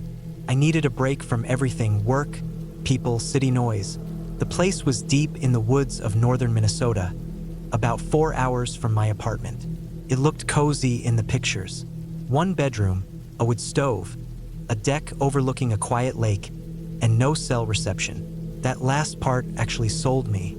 I was looking forward to just being alone for a while, with no notifications buzzing in my pocket every 10 minutes. I packed light, just enough food for 4 days, some clothes, my old fishing gear, a good flashlight, a small hatchet, and a paperback novel I had been meaning to finish for months. The drive there was smooth. The further I got from the city, the better I felt. Roads got smaller, trees taller, and the sky clearer. By the time I reached the gravel road that led to the cabin, I felt like I had already left my problems behind. The cabin itself sat at the end of a long dirt driveway, surrounded by pine trees that looked like they had been there for hundreds of years. It was quiet, so quiet that it took a few minutes for my ears to adjust. I stepped out of the car and just stood there for a while, listening to the breeze in the trees and a few birds chirping here and there. The cabin was simple but well built. Wooden walls, metal roof, a screened-in porch. Inside was clean. There was a small kitchen, a table with 2 chairs, a wood-burning stove in the corner, and a narrow hallway that led to the bathroom and bedroom. No TV, no radio, no Wi-Fi. Just what I wanted. I unpacked, set some things in the fridge, and then sat on the porch with a cold drink, watching the sun go down over the lake. That first night was peaceful. I lit a fire in the stove, ate some soup, read a few chapters of my book, and went to bed early. I slept better than I had in months. The next morning, I woke up with the sun and made coffee on the small gas stove. I spent most of the day walking around the woods, exploring the trails behind the cabin. I didn't see anyone, not a soul, just trees, birds, and the occasional rustle in the underbrush from a squirrel or maybe a rabbit. I even spotted a deer off in the distance at one point. In the afternoon, I tried fishing off the small dock. No luck, but it didn't matter. Just sitting by the water with the sun on my face was enough. I grilled a sandwich, watched the stars come out that night, and felt like I had made the right decision coming here. But the second night, something changed. It started with a sound. Just after midnight, I woke up to what I thought was a thump. It wasn't loud, but it was sharp, and it came from somewhere outside the cabin. I stayed still, listening. A few seconds later, I heard it again. This time it sounded closer, like it came from the porch. I sat up in bed, heart beginning to beat faster.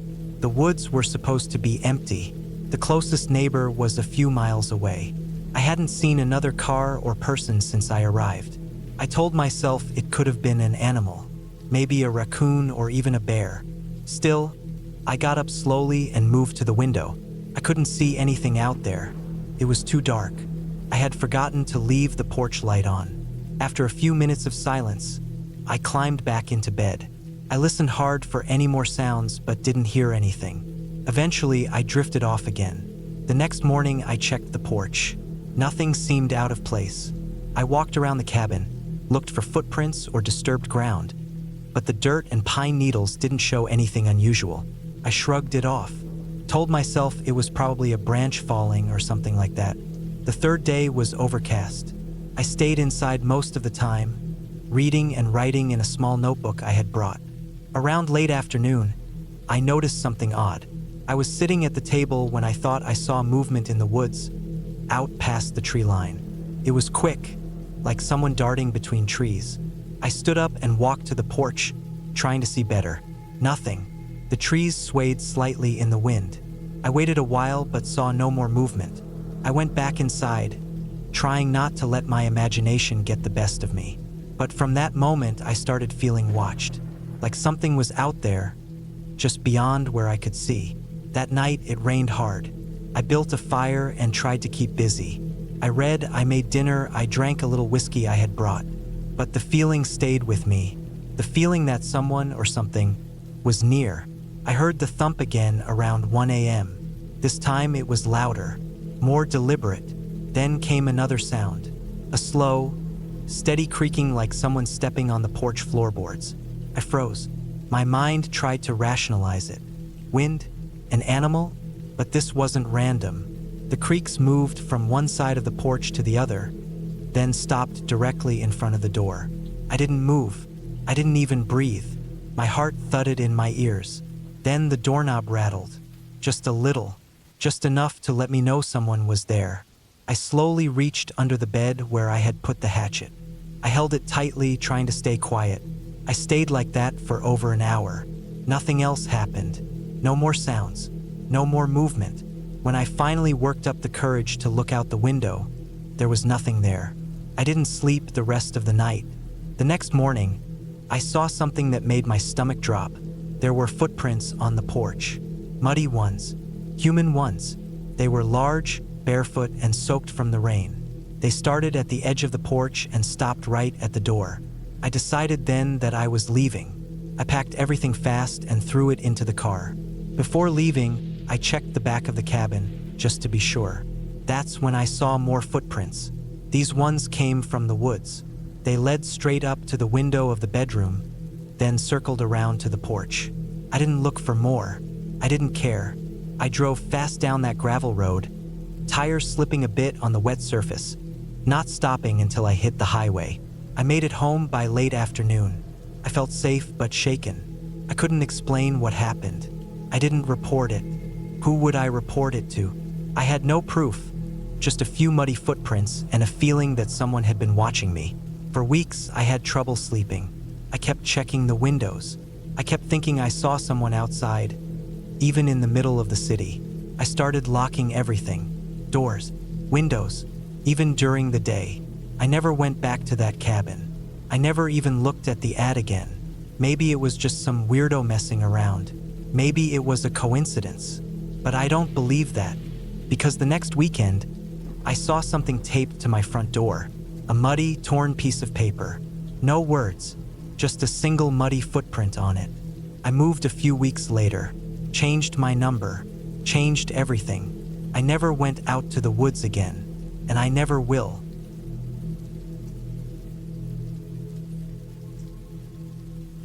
I had been living in the city for too long. Between the traffic, the endless noise, and the constant pressure of work, I felt like I was always about to snap. I worked at a small logistics company, mostly stuck behind a desk all day. By the time the weekend came, I was too tired to even enjoy the little time off I had. It was the same thing over and over, and it had been like that for years. I needed a break, not just a day off, but something that would completely pull me out of my daily routine. So, when a friend told me about an old cabin his uncle used to own in the northern woods, empty, quiet, surrounded by nothing but trees and silence, I didn't even hesitate. I asked if I could use it for a week. He said the place hadn't been touched in a couple years, but the key was still under the rusted barbecue grill on the porch. That was all I needed to hear. It was early September. The weather was just starting to cool down. I packed up my car with enough canned food, water jugs, some extra fuel, a small solar power bank, and other supplies I thought I might need. The cabin was remote. He told me there was no cell signal once I got close, no neighbors for miles, and the road leading to it turned to gravel and dirt halfway through. That was exactly what I wanted. Full disconnect. The drive took almost 7 hours. The last stretch of road was rough, my car bouncing along the uneven dirt path as thick trees closed in from both sides. The tires kicked up dust, and I slowed down, squinting ahead to spot the small wooden sign that marked the turnoff. When I saw it, half covered in moss, I took the turn and drove down an even narrower trail. It felt like I was entering a tunnel made of trees. After another 15 minutes, I saw the roof of the cabin peeking through the branches. It was smaller than I expected. The wood was dark with age, the windows clouded and streaked. A stack of firewood sat beside the front steps, some of it rotting. There was a small porch with a couple of old chairs and the barbecue grill just where he said it would be. I found the key taped to the underside of the lid, exactly as promised. Inside, the place was dusty and smelled faintly of mildew. The floor creaked with every step, and cobwebs hung in the corners of the ceiling. But it was still solid. There was a small kitchen, a bathroom with a working toilet and sink, and one bedroom in the back with a stiff mattress that had seen better days. I opened every window to let the air move through. It wasn't much, but it was exactly what I needed. The first 2 days were perfect. I woke up with the sun, made coffee on a small propane stove I brought, and spent hours just walking through the woods behind the cabin. I didn't see a single person or hear a single car. No phones, no internet, no traffic, just the rustling of leaves, the chirping of birds, and the occasional squirrel darting up a tree. It was peaceful in a way I hadn't felt in years. But on the third day, I found something strange. I had been hiking deeper into the woods, trying to follow the small stream that ran behind the cabin. It wound through the forest like a silver ribbon, shallow and quiet. I had a small day pack with me, water, a snack, and a folding knife, and figured I'd follow the stream for an hour or two and then head back before sunset. About an hour into the walk, I noticed something odd on the far side of the stream. There was a patch of dirt that looked like it had been disturbed recently. The leaves and pine needles were cleared away, and the ground looked like it had been dug up and refilled. It stood out in a place where everything else was untouched and overgrown. I crossed over a fallen log and crouched beside it. The dirt was packed tight, but some of it still looked loose. I couldn't explain why, but I had the sudden urge to dig. Maybe curiosity, maybe something else. I grabbed a stick and started poking around, scraping away the top layer. After about 5 minutes, I hit something solid. It was a black trash bag. The plastic was thick and tightly wrapped. I pulled at it and it came up in chunks. Inside the bag, wrapped in layers of duct tape, was something heavy. My stomach tightened as I peeled it open. It was a hunting knife, a big one. The blade was stained dark, and the handle looked like it had been cracked and taped back together. There was also a pair of gloves, soaked and hardened from what looked like dried blood. I sat back, my hands shaking a little. This wasn't just trash. Someone had buried this for a reason. I quickly repacked the bag, shoved it back into the hole, and covered it with dirt again. My heart was pounding. I didn't want to touch it any more than I already had. I stood there for a while, listening to the trees, wondering if someone had followed me, if they were watching from somewhere. But there was nothing, just wind and birds.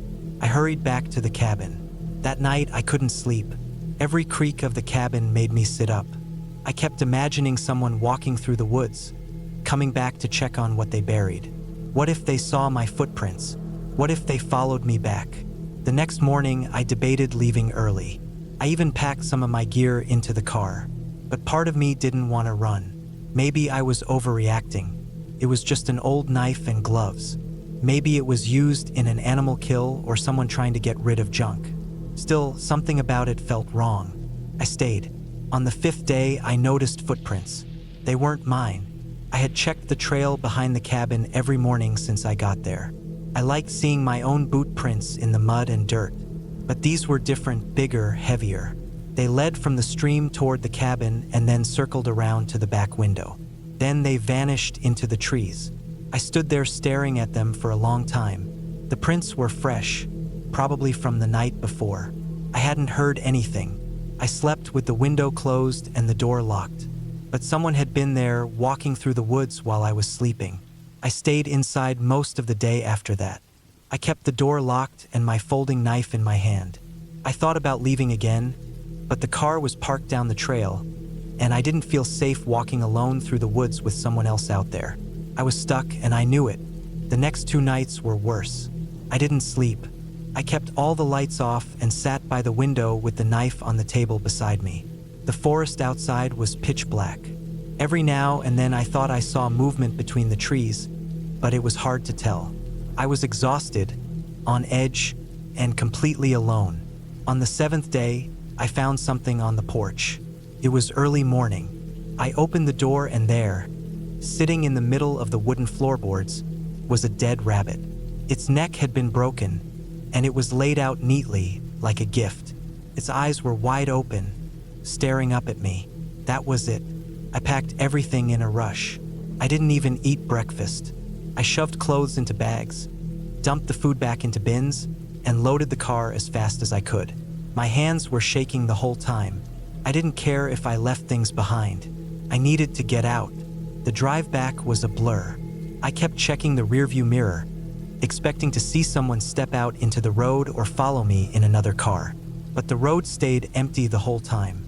By the time I reached the highway, I was finally able to breathe again. When I got home, I took a long shower and sat in silence for hours. I didn't tell anyone. What could I say? I found a buried knife in the woods and someone started stalking me? Sounded crazy, and I had no proof. But I knew what I saw. I knew what I felt. A week later, I looked up news stories from the area. I didn't find anything recent. No missing hikers, no crimes reported in that part of the woods. Just an old article from 10 years ago about a hunter who went missing during deer season. They found his truck near a trail but never found his body. I didn't sleep that night either.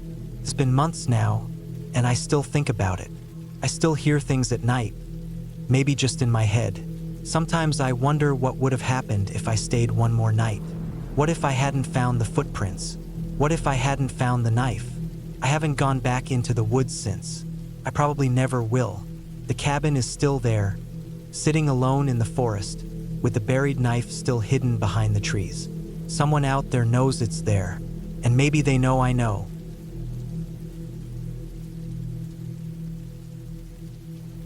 It started with a simple plan. I had taken a week off from work, something I rarely did. The noise of the city had been getting to me, and I needed a break from everything. Phones ringing, horns blaring, people constantly in motion. I just wanted silence and solitude.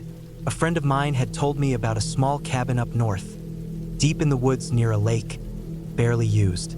It was owned by his uncle, who didn't go up there anymore. He gave me the keys and the directions, and I packed up my car with everything I thought I'd need. The drive was long. I left early in the morning, and by the time I was off the main highways, it was early afternoon. The last stretch was nothing but dirt roads and pine trees.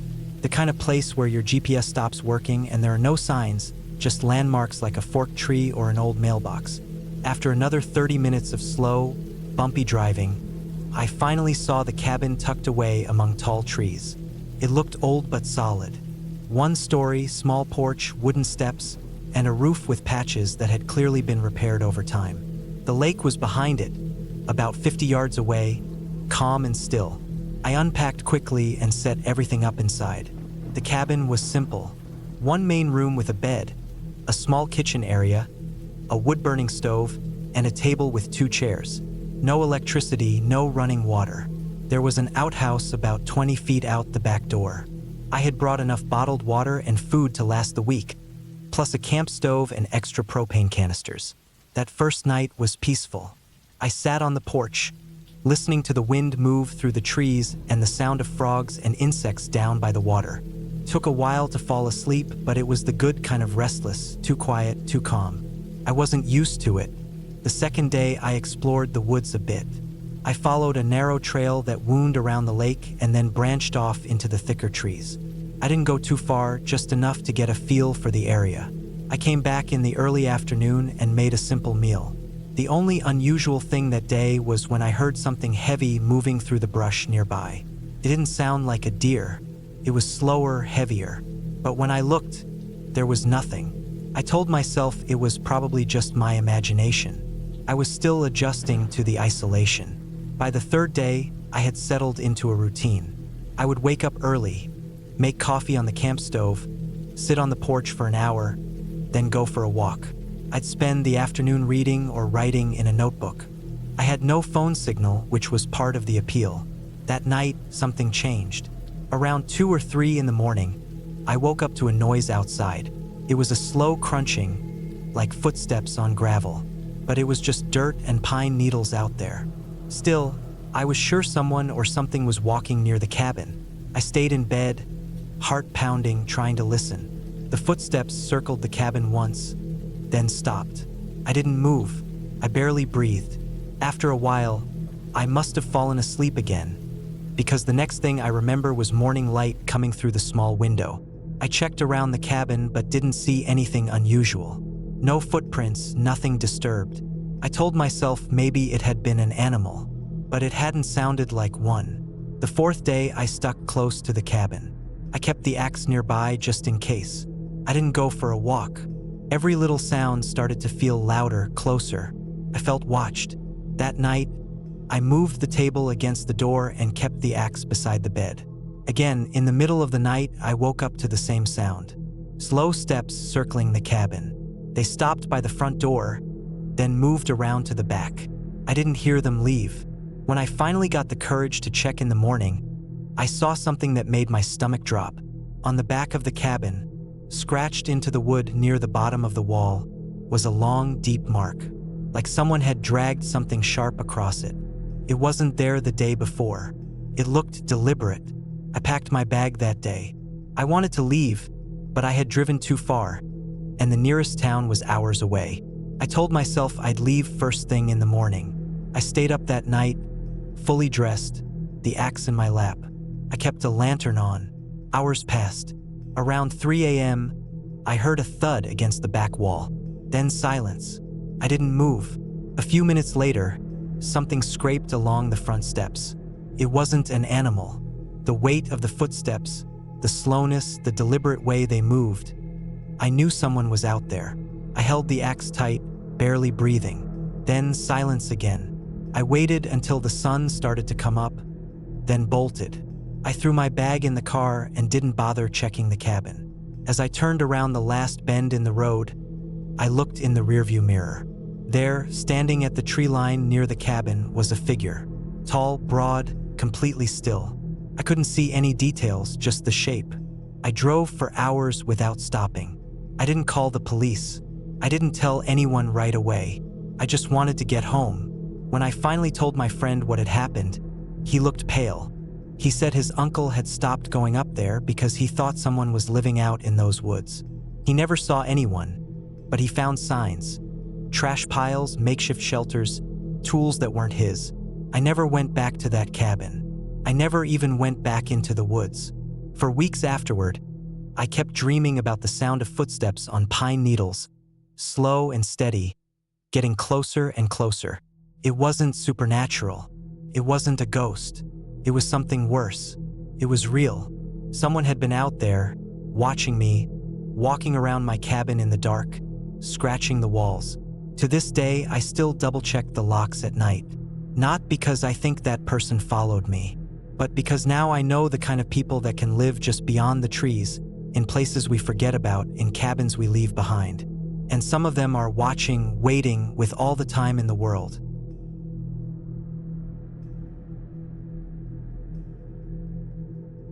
It was late October when I decided to take a trip alone to a cabin in northern Idaho.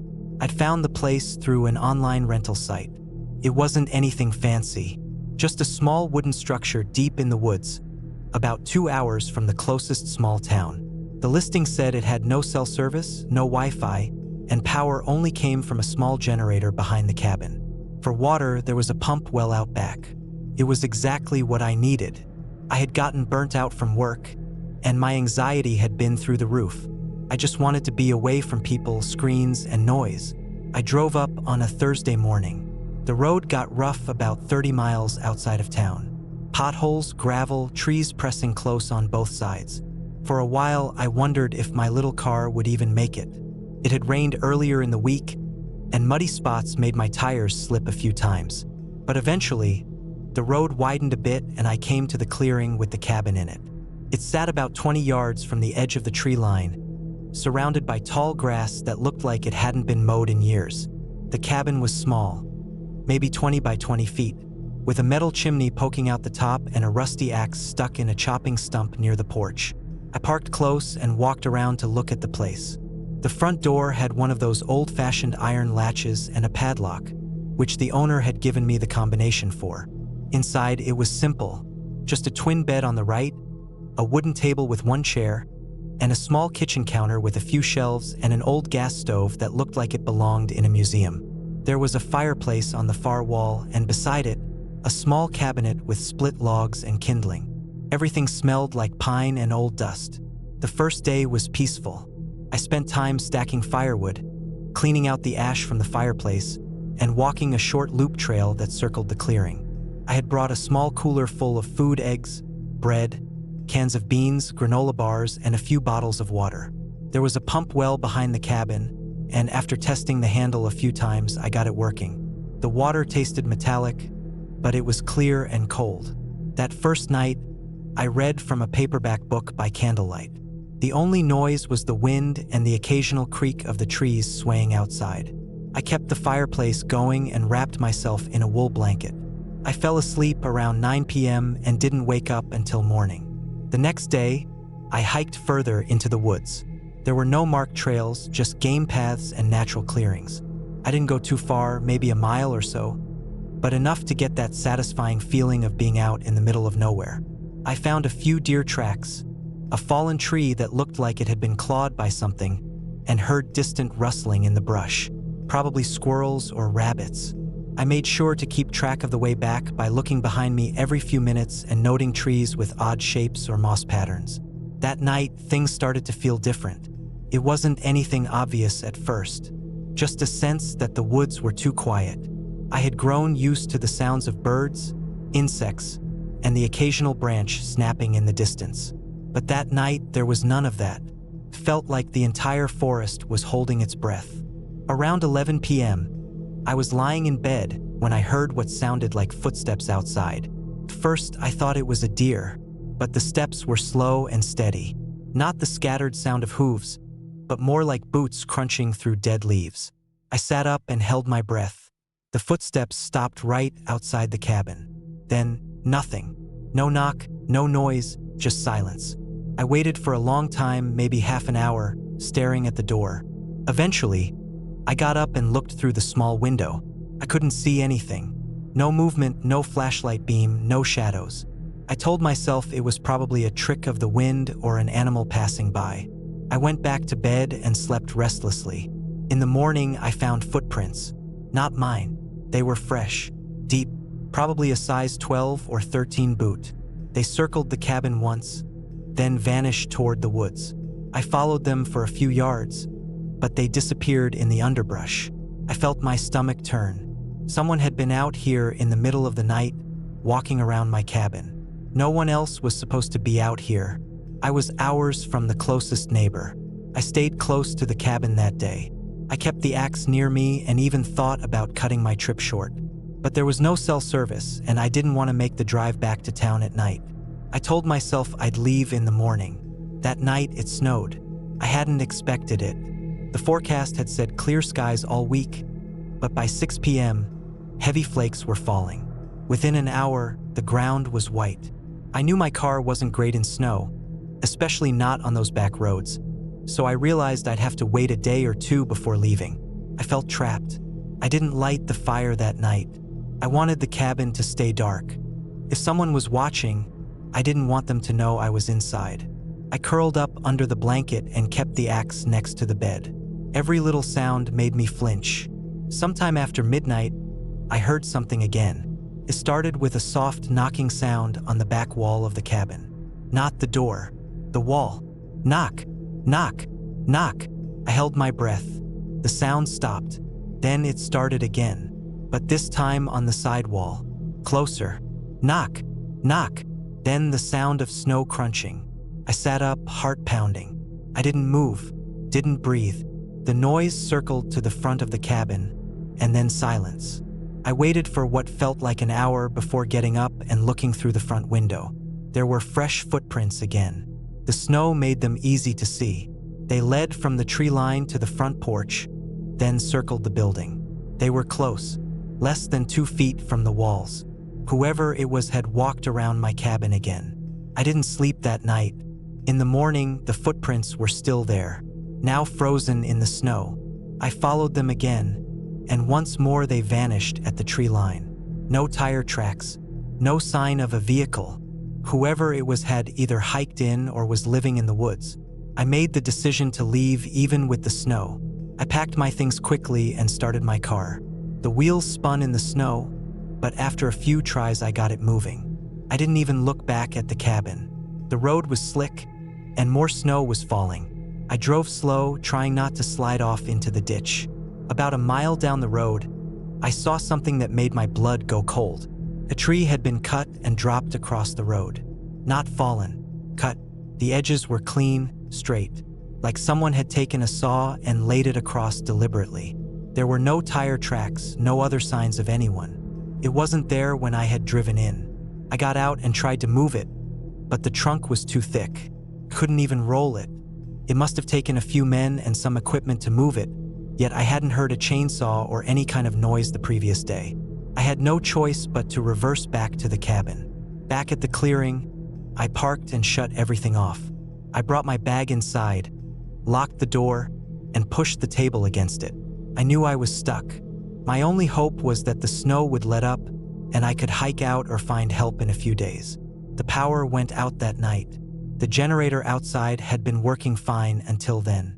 I went out to check it and it was gone. Not broken, gone. The metal frame was missing, and all that remained was a torn piece of extension cord on the ground. It was clear now I wasn't alone out here. Someone didn't want me to leave. I spent the next 2 days locked inside the cabin, melting snow for water and eating the rest of my food. I barely slept. I kept the axe in my hands most of the time. I heard movement in the woods at night, branches snapping, footsteps pacing. Once, I thought I heard something scrape along the cabin wall. On the third day, the snow finally stopped, and the sun came out. I took the chance. I put on all the layers I had, packed what I could in my backpack, and started hiking toward town. I didn't take the road. I cut through the woods, keeping the sun on my right and using a small compass I'd brought to stay on course. I knew it would take most of the day, but I didn't care. I just wanted to be out. After 6 hours of hiking, I found a dirt road with tire tracks. Real ones. I followed it and eventually reached a ranger station, abandoned for the season but with a satellite phone in a locked box out front for emergencies. I broke the box and called for help. They picked me up that evening. I told the sheriff everything. He didn't say much, just nodded. He said they'd send someone to check the cabin. A week later, he called me. They found the cabin just like I left it, but there were no footprints, no chopped tree on the road, no missing generator. Everything was in its place, except for one thing.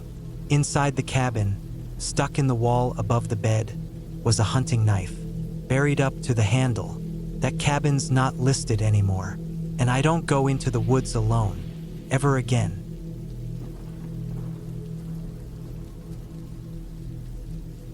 It was early October when I decided to take a break from everything. Work had been brutal for months. I was worn down, not just tired, but mentally drained. I needed to get away from the traffic, the emails, the phone calls, and even people. I had found this cabin online, a small wooden place sitting near the base of a mountain range about 4 hours from my apartment. It was secluded, didn't have Wi-Fi, and was surrounded by forest. That's exactly what I wanted. I packed enough food and water for a week. I brought some books, a battery-powered lantern, a camping stove, and a journal. I didn't plan on doing anything exciting. Just sleep, eat, read, and maybe take a walk or two through the woods. When I arrived at the cabin, it looked even more isolated than I imagined. The dirt road that led there was barely visible, and the last 20 minutes of the drive had been just me bumping along in my old Subaru, avoiding tree roots and big rocks. The cabin was small, about the size of a studio apartment. It had one room with a bed, a tiny kitchen area, a table, and a wood stove. There was a little bathroom attached with a compost toilet and a small sink that worked with gravity-fed water from a barrel on the roof. It felt a bit primitive, but I liked it that way. There was something peaceful about it. The first 2 days went by quietly. I read during the day, made simple meals, and went to bed early. The forest around the cabin was thick.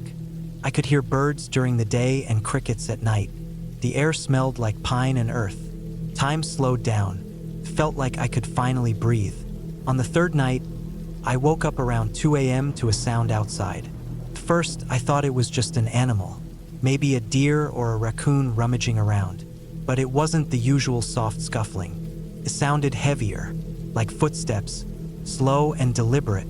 I lay in bed for a while, holding my breath, hoping it would go away. Eventually, it did. In the morning, I went outside and walked around the cabin. I didn't see anything strange.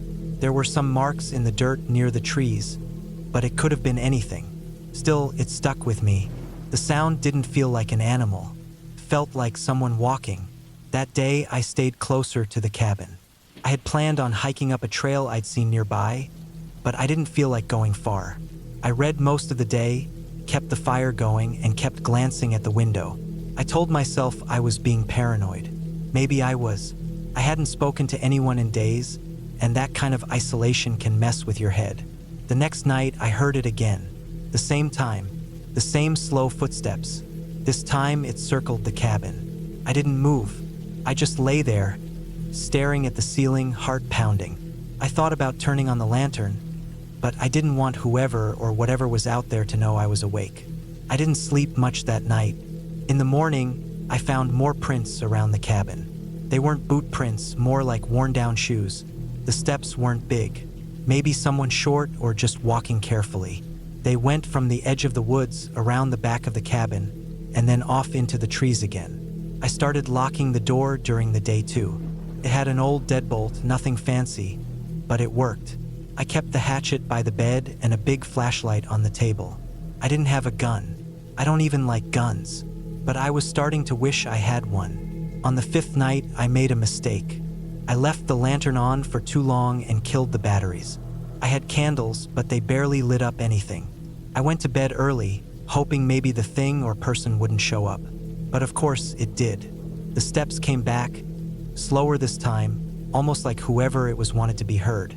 Like they were trying to make me nervous. They walked right up to the front door. I could hear them standing there, not moving, just breathing. I could hear the faint sound of breathing through the thin walls.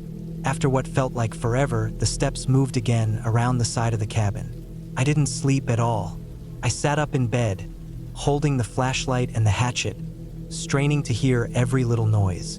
I felt like I was being hunted. The next day, I was completely drained. I thought about leaving, but I was tired and foggy. I convinced myself that maybe it was just some homeless guy living in the woods. Maybe he didn't even mean any harm. Still, I filled my backpack with a few essentials and kept it by the door, just in case I had to run. That night was the worst. Started the same way. Footsteps around 2 a.m. They stopped by the door. Then I heard scratching. Slow, dragging scratches across the wood. Then tapping, like fingernails on the window. I stayed under the blanket, not moving. My body felt frozen. I could hear my own heartbeat in my ears. Then the door handle jiggled. Slowly at first, then harder. I sat up and turned on the flashlight. I aimed it at the door. The jiggling stopped. For a few minutes, everything was silent. Then I heard footsteps moving away, but not toward the woods, toward the back of the cabin. I got up, still shaking, and moved to the back window. I didn't see anything at first. Then I saw a shape, low to the ground, moving along the tree line. It wasn't walking. It was crawling. Fast. I slammed the window shut and locked it. I pushed the small table in front of the door. I knew it wouldn't stop anyone, but it made me feel better. I stayed up the rest of the night, waiting for dawn. As soon as the sun started to rise, I packed everything I could into the backpack. I didn't clean up. I didn't leave a note. I just grabbed what I needed, left the cabin, and started walking down the dirt road. I didn't trust my car to start. It had barely made it up the road in the first place. After about 20 minutes of fast walking, I started to hear something behind me. At first, it was just branches snapping. Then it sounded like someone running through the woods beside me. I started running too. I didn't look back. I didn't stop. It took me almost 2 hours to reach the small town where I had filled up on gas earlier that week. I walked straight into the gas station, shaking and covered in sweat. The clerk looked at me like I was crazy. I didn't explain. I just asked him to call a tow truck for my car. I never went back to that cabin. I didn't even try to get my deposit back. The owner sent me a message a few days later asking if everything was okay. I didn't respond. I didn't want to think about it. Months later, I still think about the sound of those footsteps, the slow circling, the breathing, the crawling figure. I don't know what they wanted. I don't know if it was a person or something else, but I know it was real. Too real. I haven't been back to the woods since. I moved to a place in the city, high up in an apartment building. No more cabins. No more isolation. I keep my doors locked, even in the daytime. And every night, I double-check the windows. Whatever was out there, I left it behind in those woods. But I still feel it sometimes.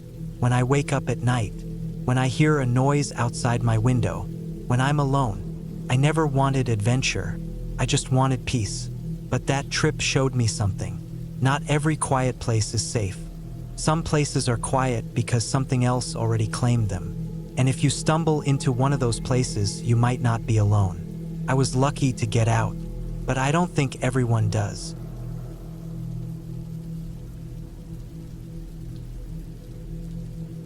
It was late October when I took the trip. I remember that clearly because the air was starting to get sharp in the mornings, and the trees in the Midwest were dropping their last colored leaves. I'd taken a week off from work. I needed a break. City life had been suffocating me. Constant traffic, screens everywhere, people always talking, noise that never stopped. My head had felt like it was full of cotton and pressure for weeks. I had to get out. I found a small cabin for rent through a listing on a site I used sometimes for solo getaways. It wasn't popular or fancy, just a tiny, beat-up wooden structure deep in a forested part of northern Wisconsin.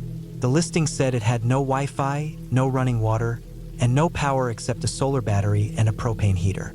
I didn't mind. That was the whole point. Just me, some canned food, my rifle, and a quiet cabin surrounded by trees. Hunting was allowed in the area too, which added to the appeal. I'd hunted deer before, and it gave me a sense of focus I often lacked. I packed the basics: food, water jugs, my rifle, sleeping bag, a few tools, batteries, a radio, and a lantern. I also brought a large cooler filled with ice for anything I shot. The drive up took nearly 10 hours. Once I got off the main highway, I spent 2 more hours crawling down unpaved roads, following coordinates the owner had sent me.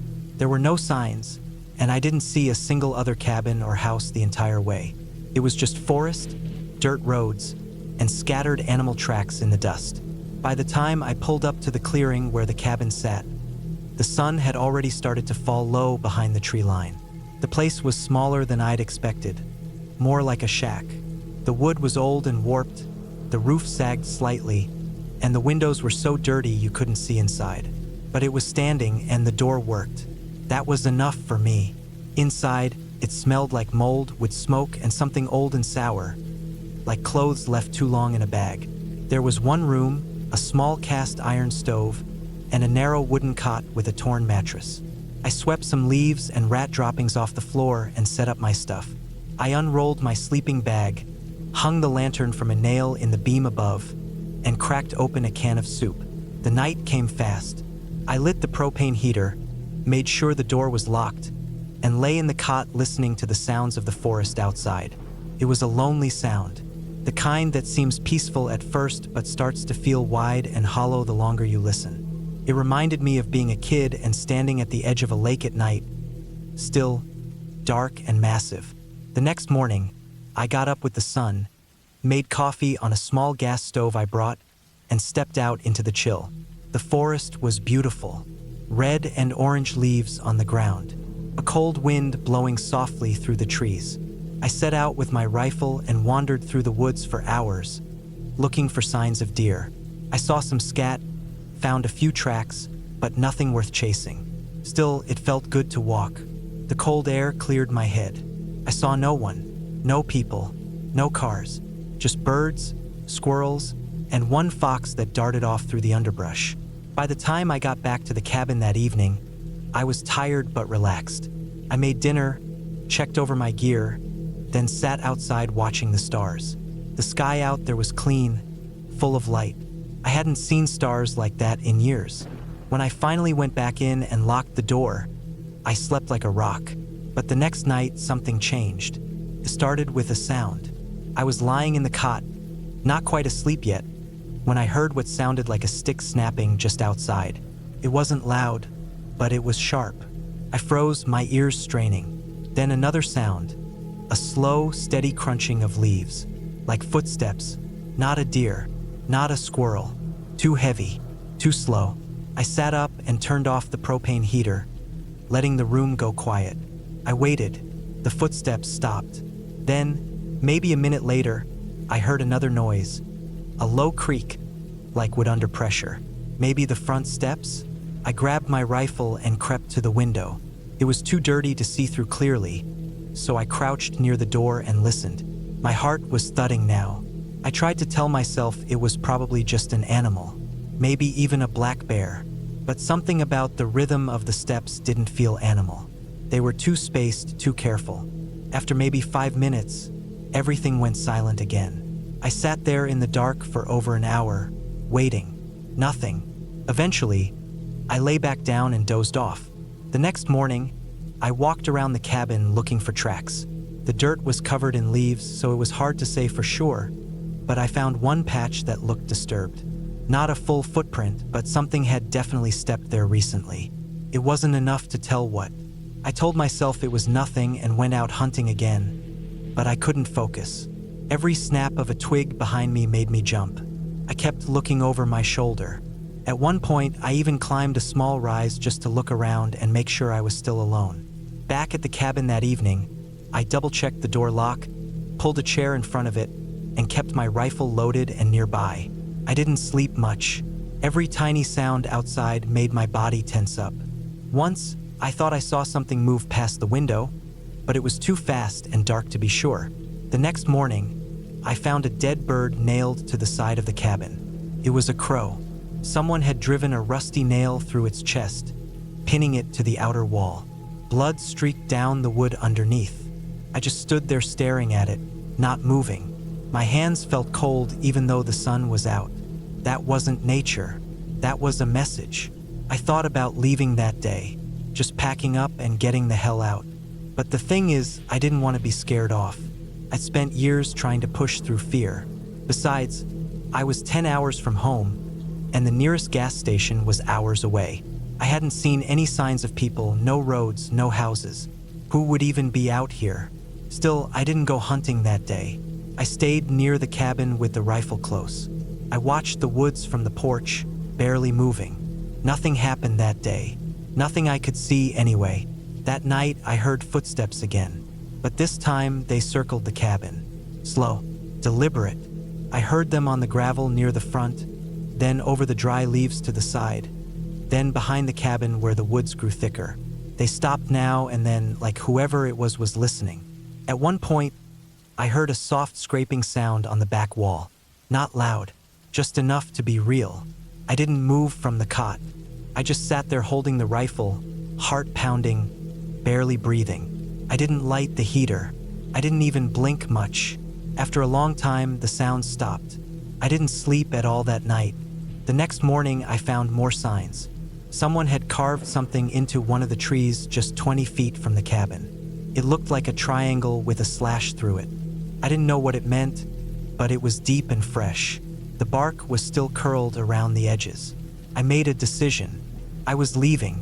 I packed everything up fast and loaded the cooler into the back of my truck. I kept looking over my shoulder the whole time. The woods felt wrong, like they were watching. I didn't even take time to clean the place up.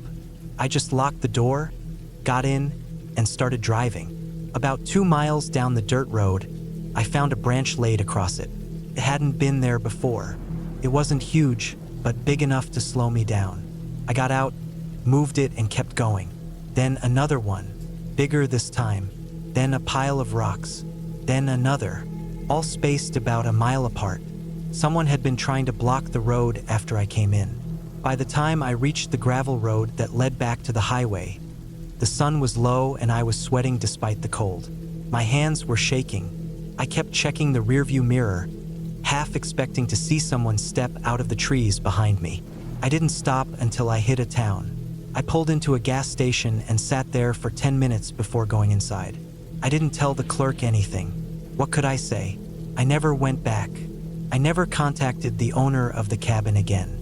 I blocked the number and deleted the listing. I didn't even leave a review. For weeks after I got home, I kept checking my door locks. I thought I saw someone watching from across the street one night, but it was probably nothing. Still, I added new locks, put cameras on my porch, and kept the curtains shut. I don't know who was out there. A hunter? A squatter? Someone protecting land that wasn't theirs? I still don't know. But I know they didn't want me there. And I know they were watching me the whole time.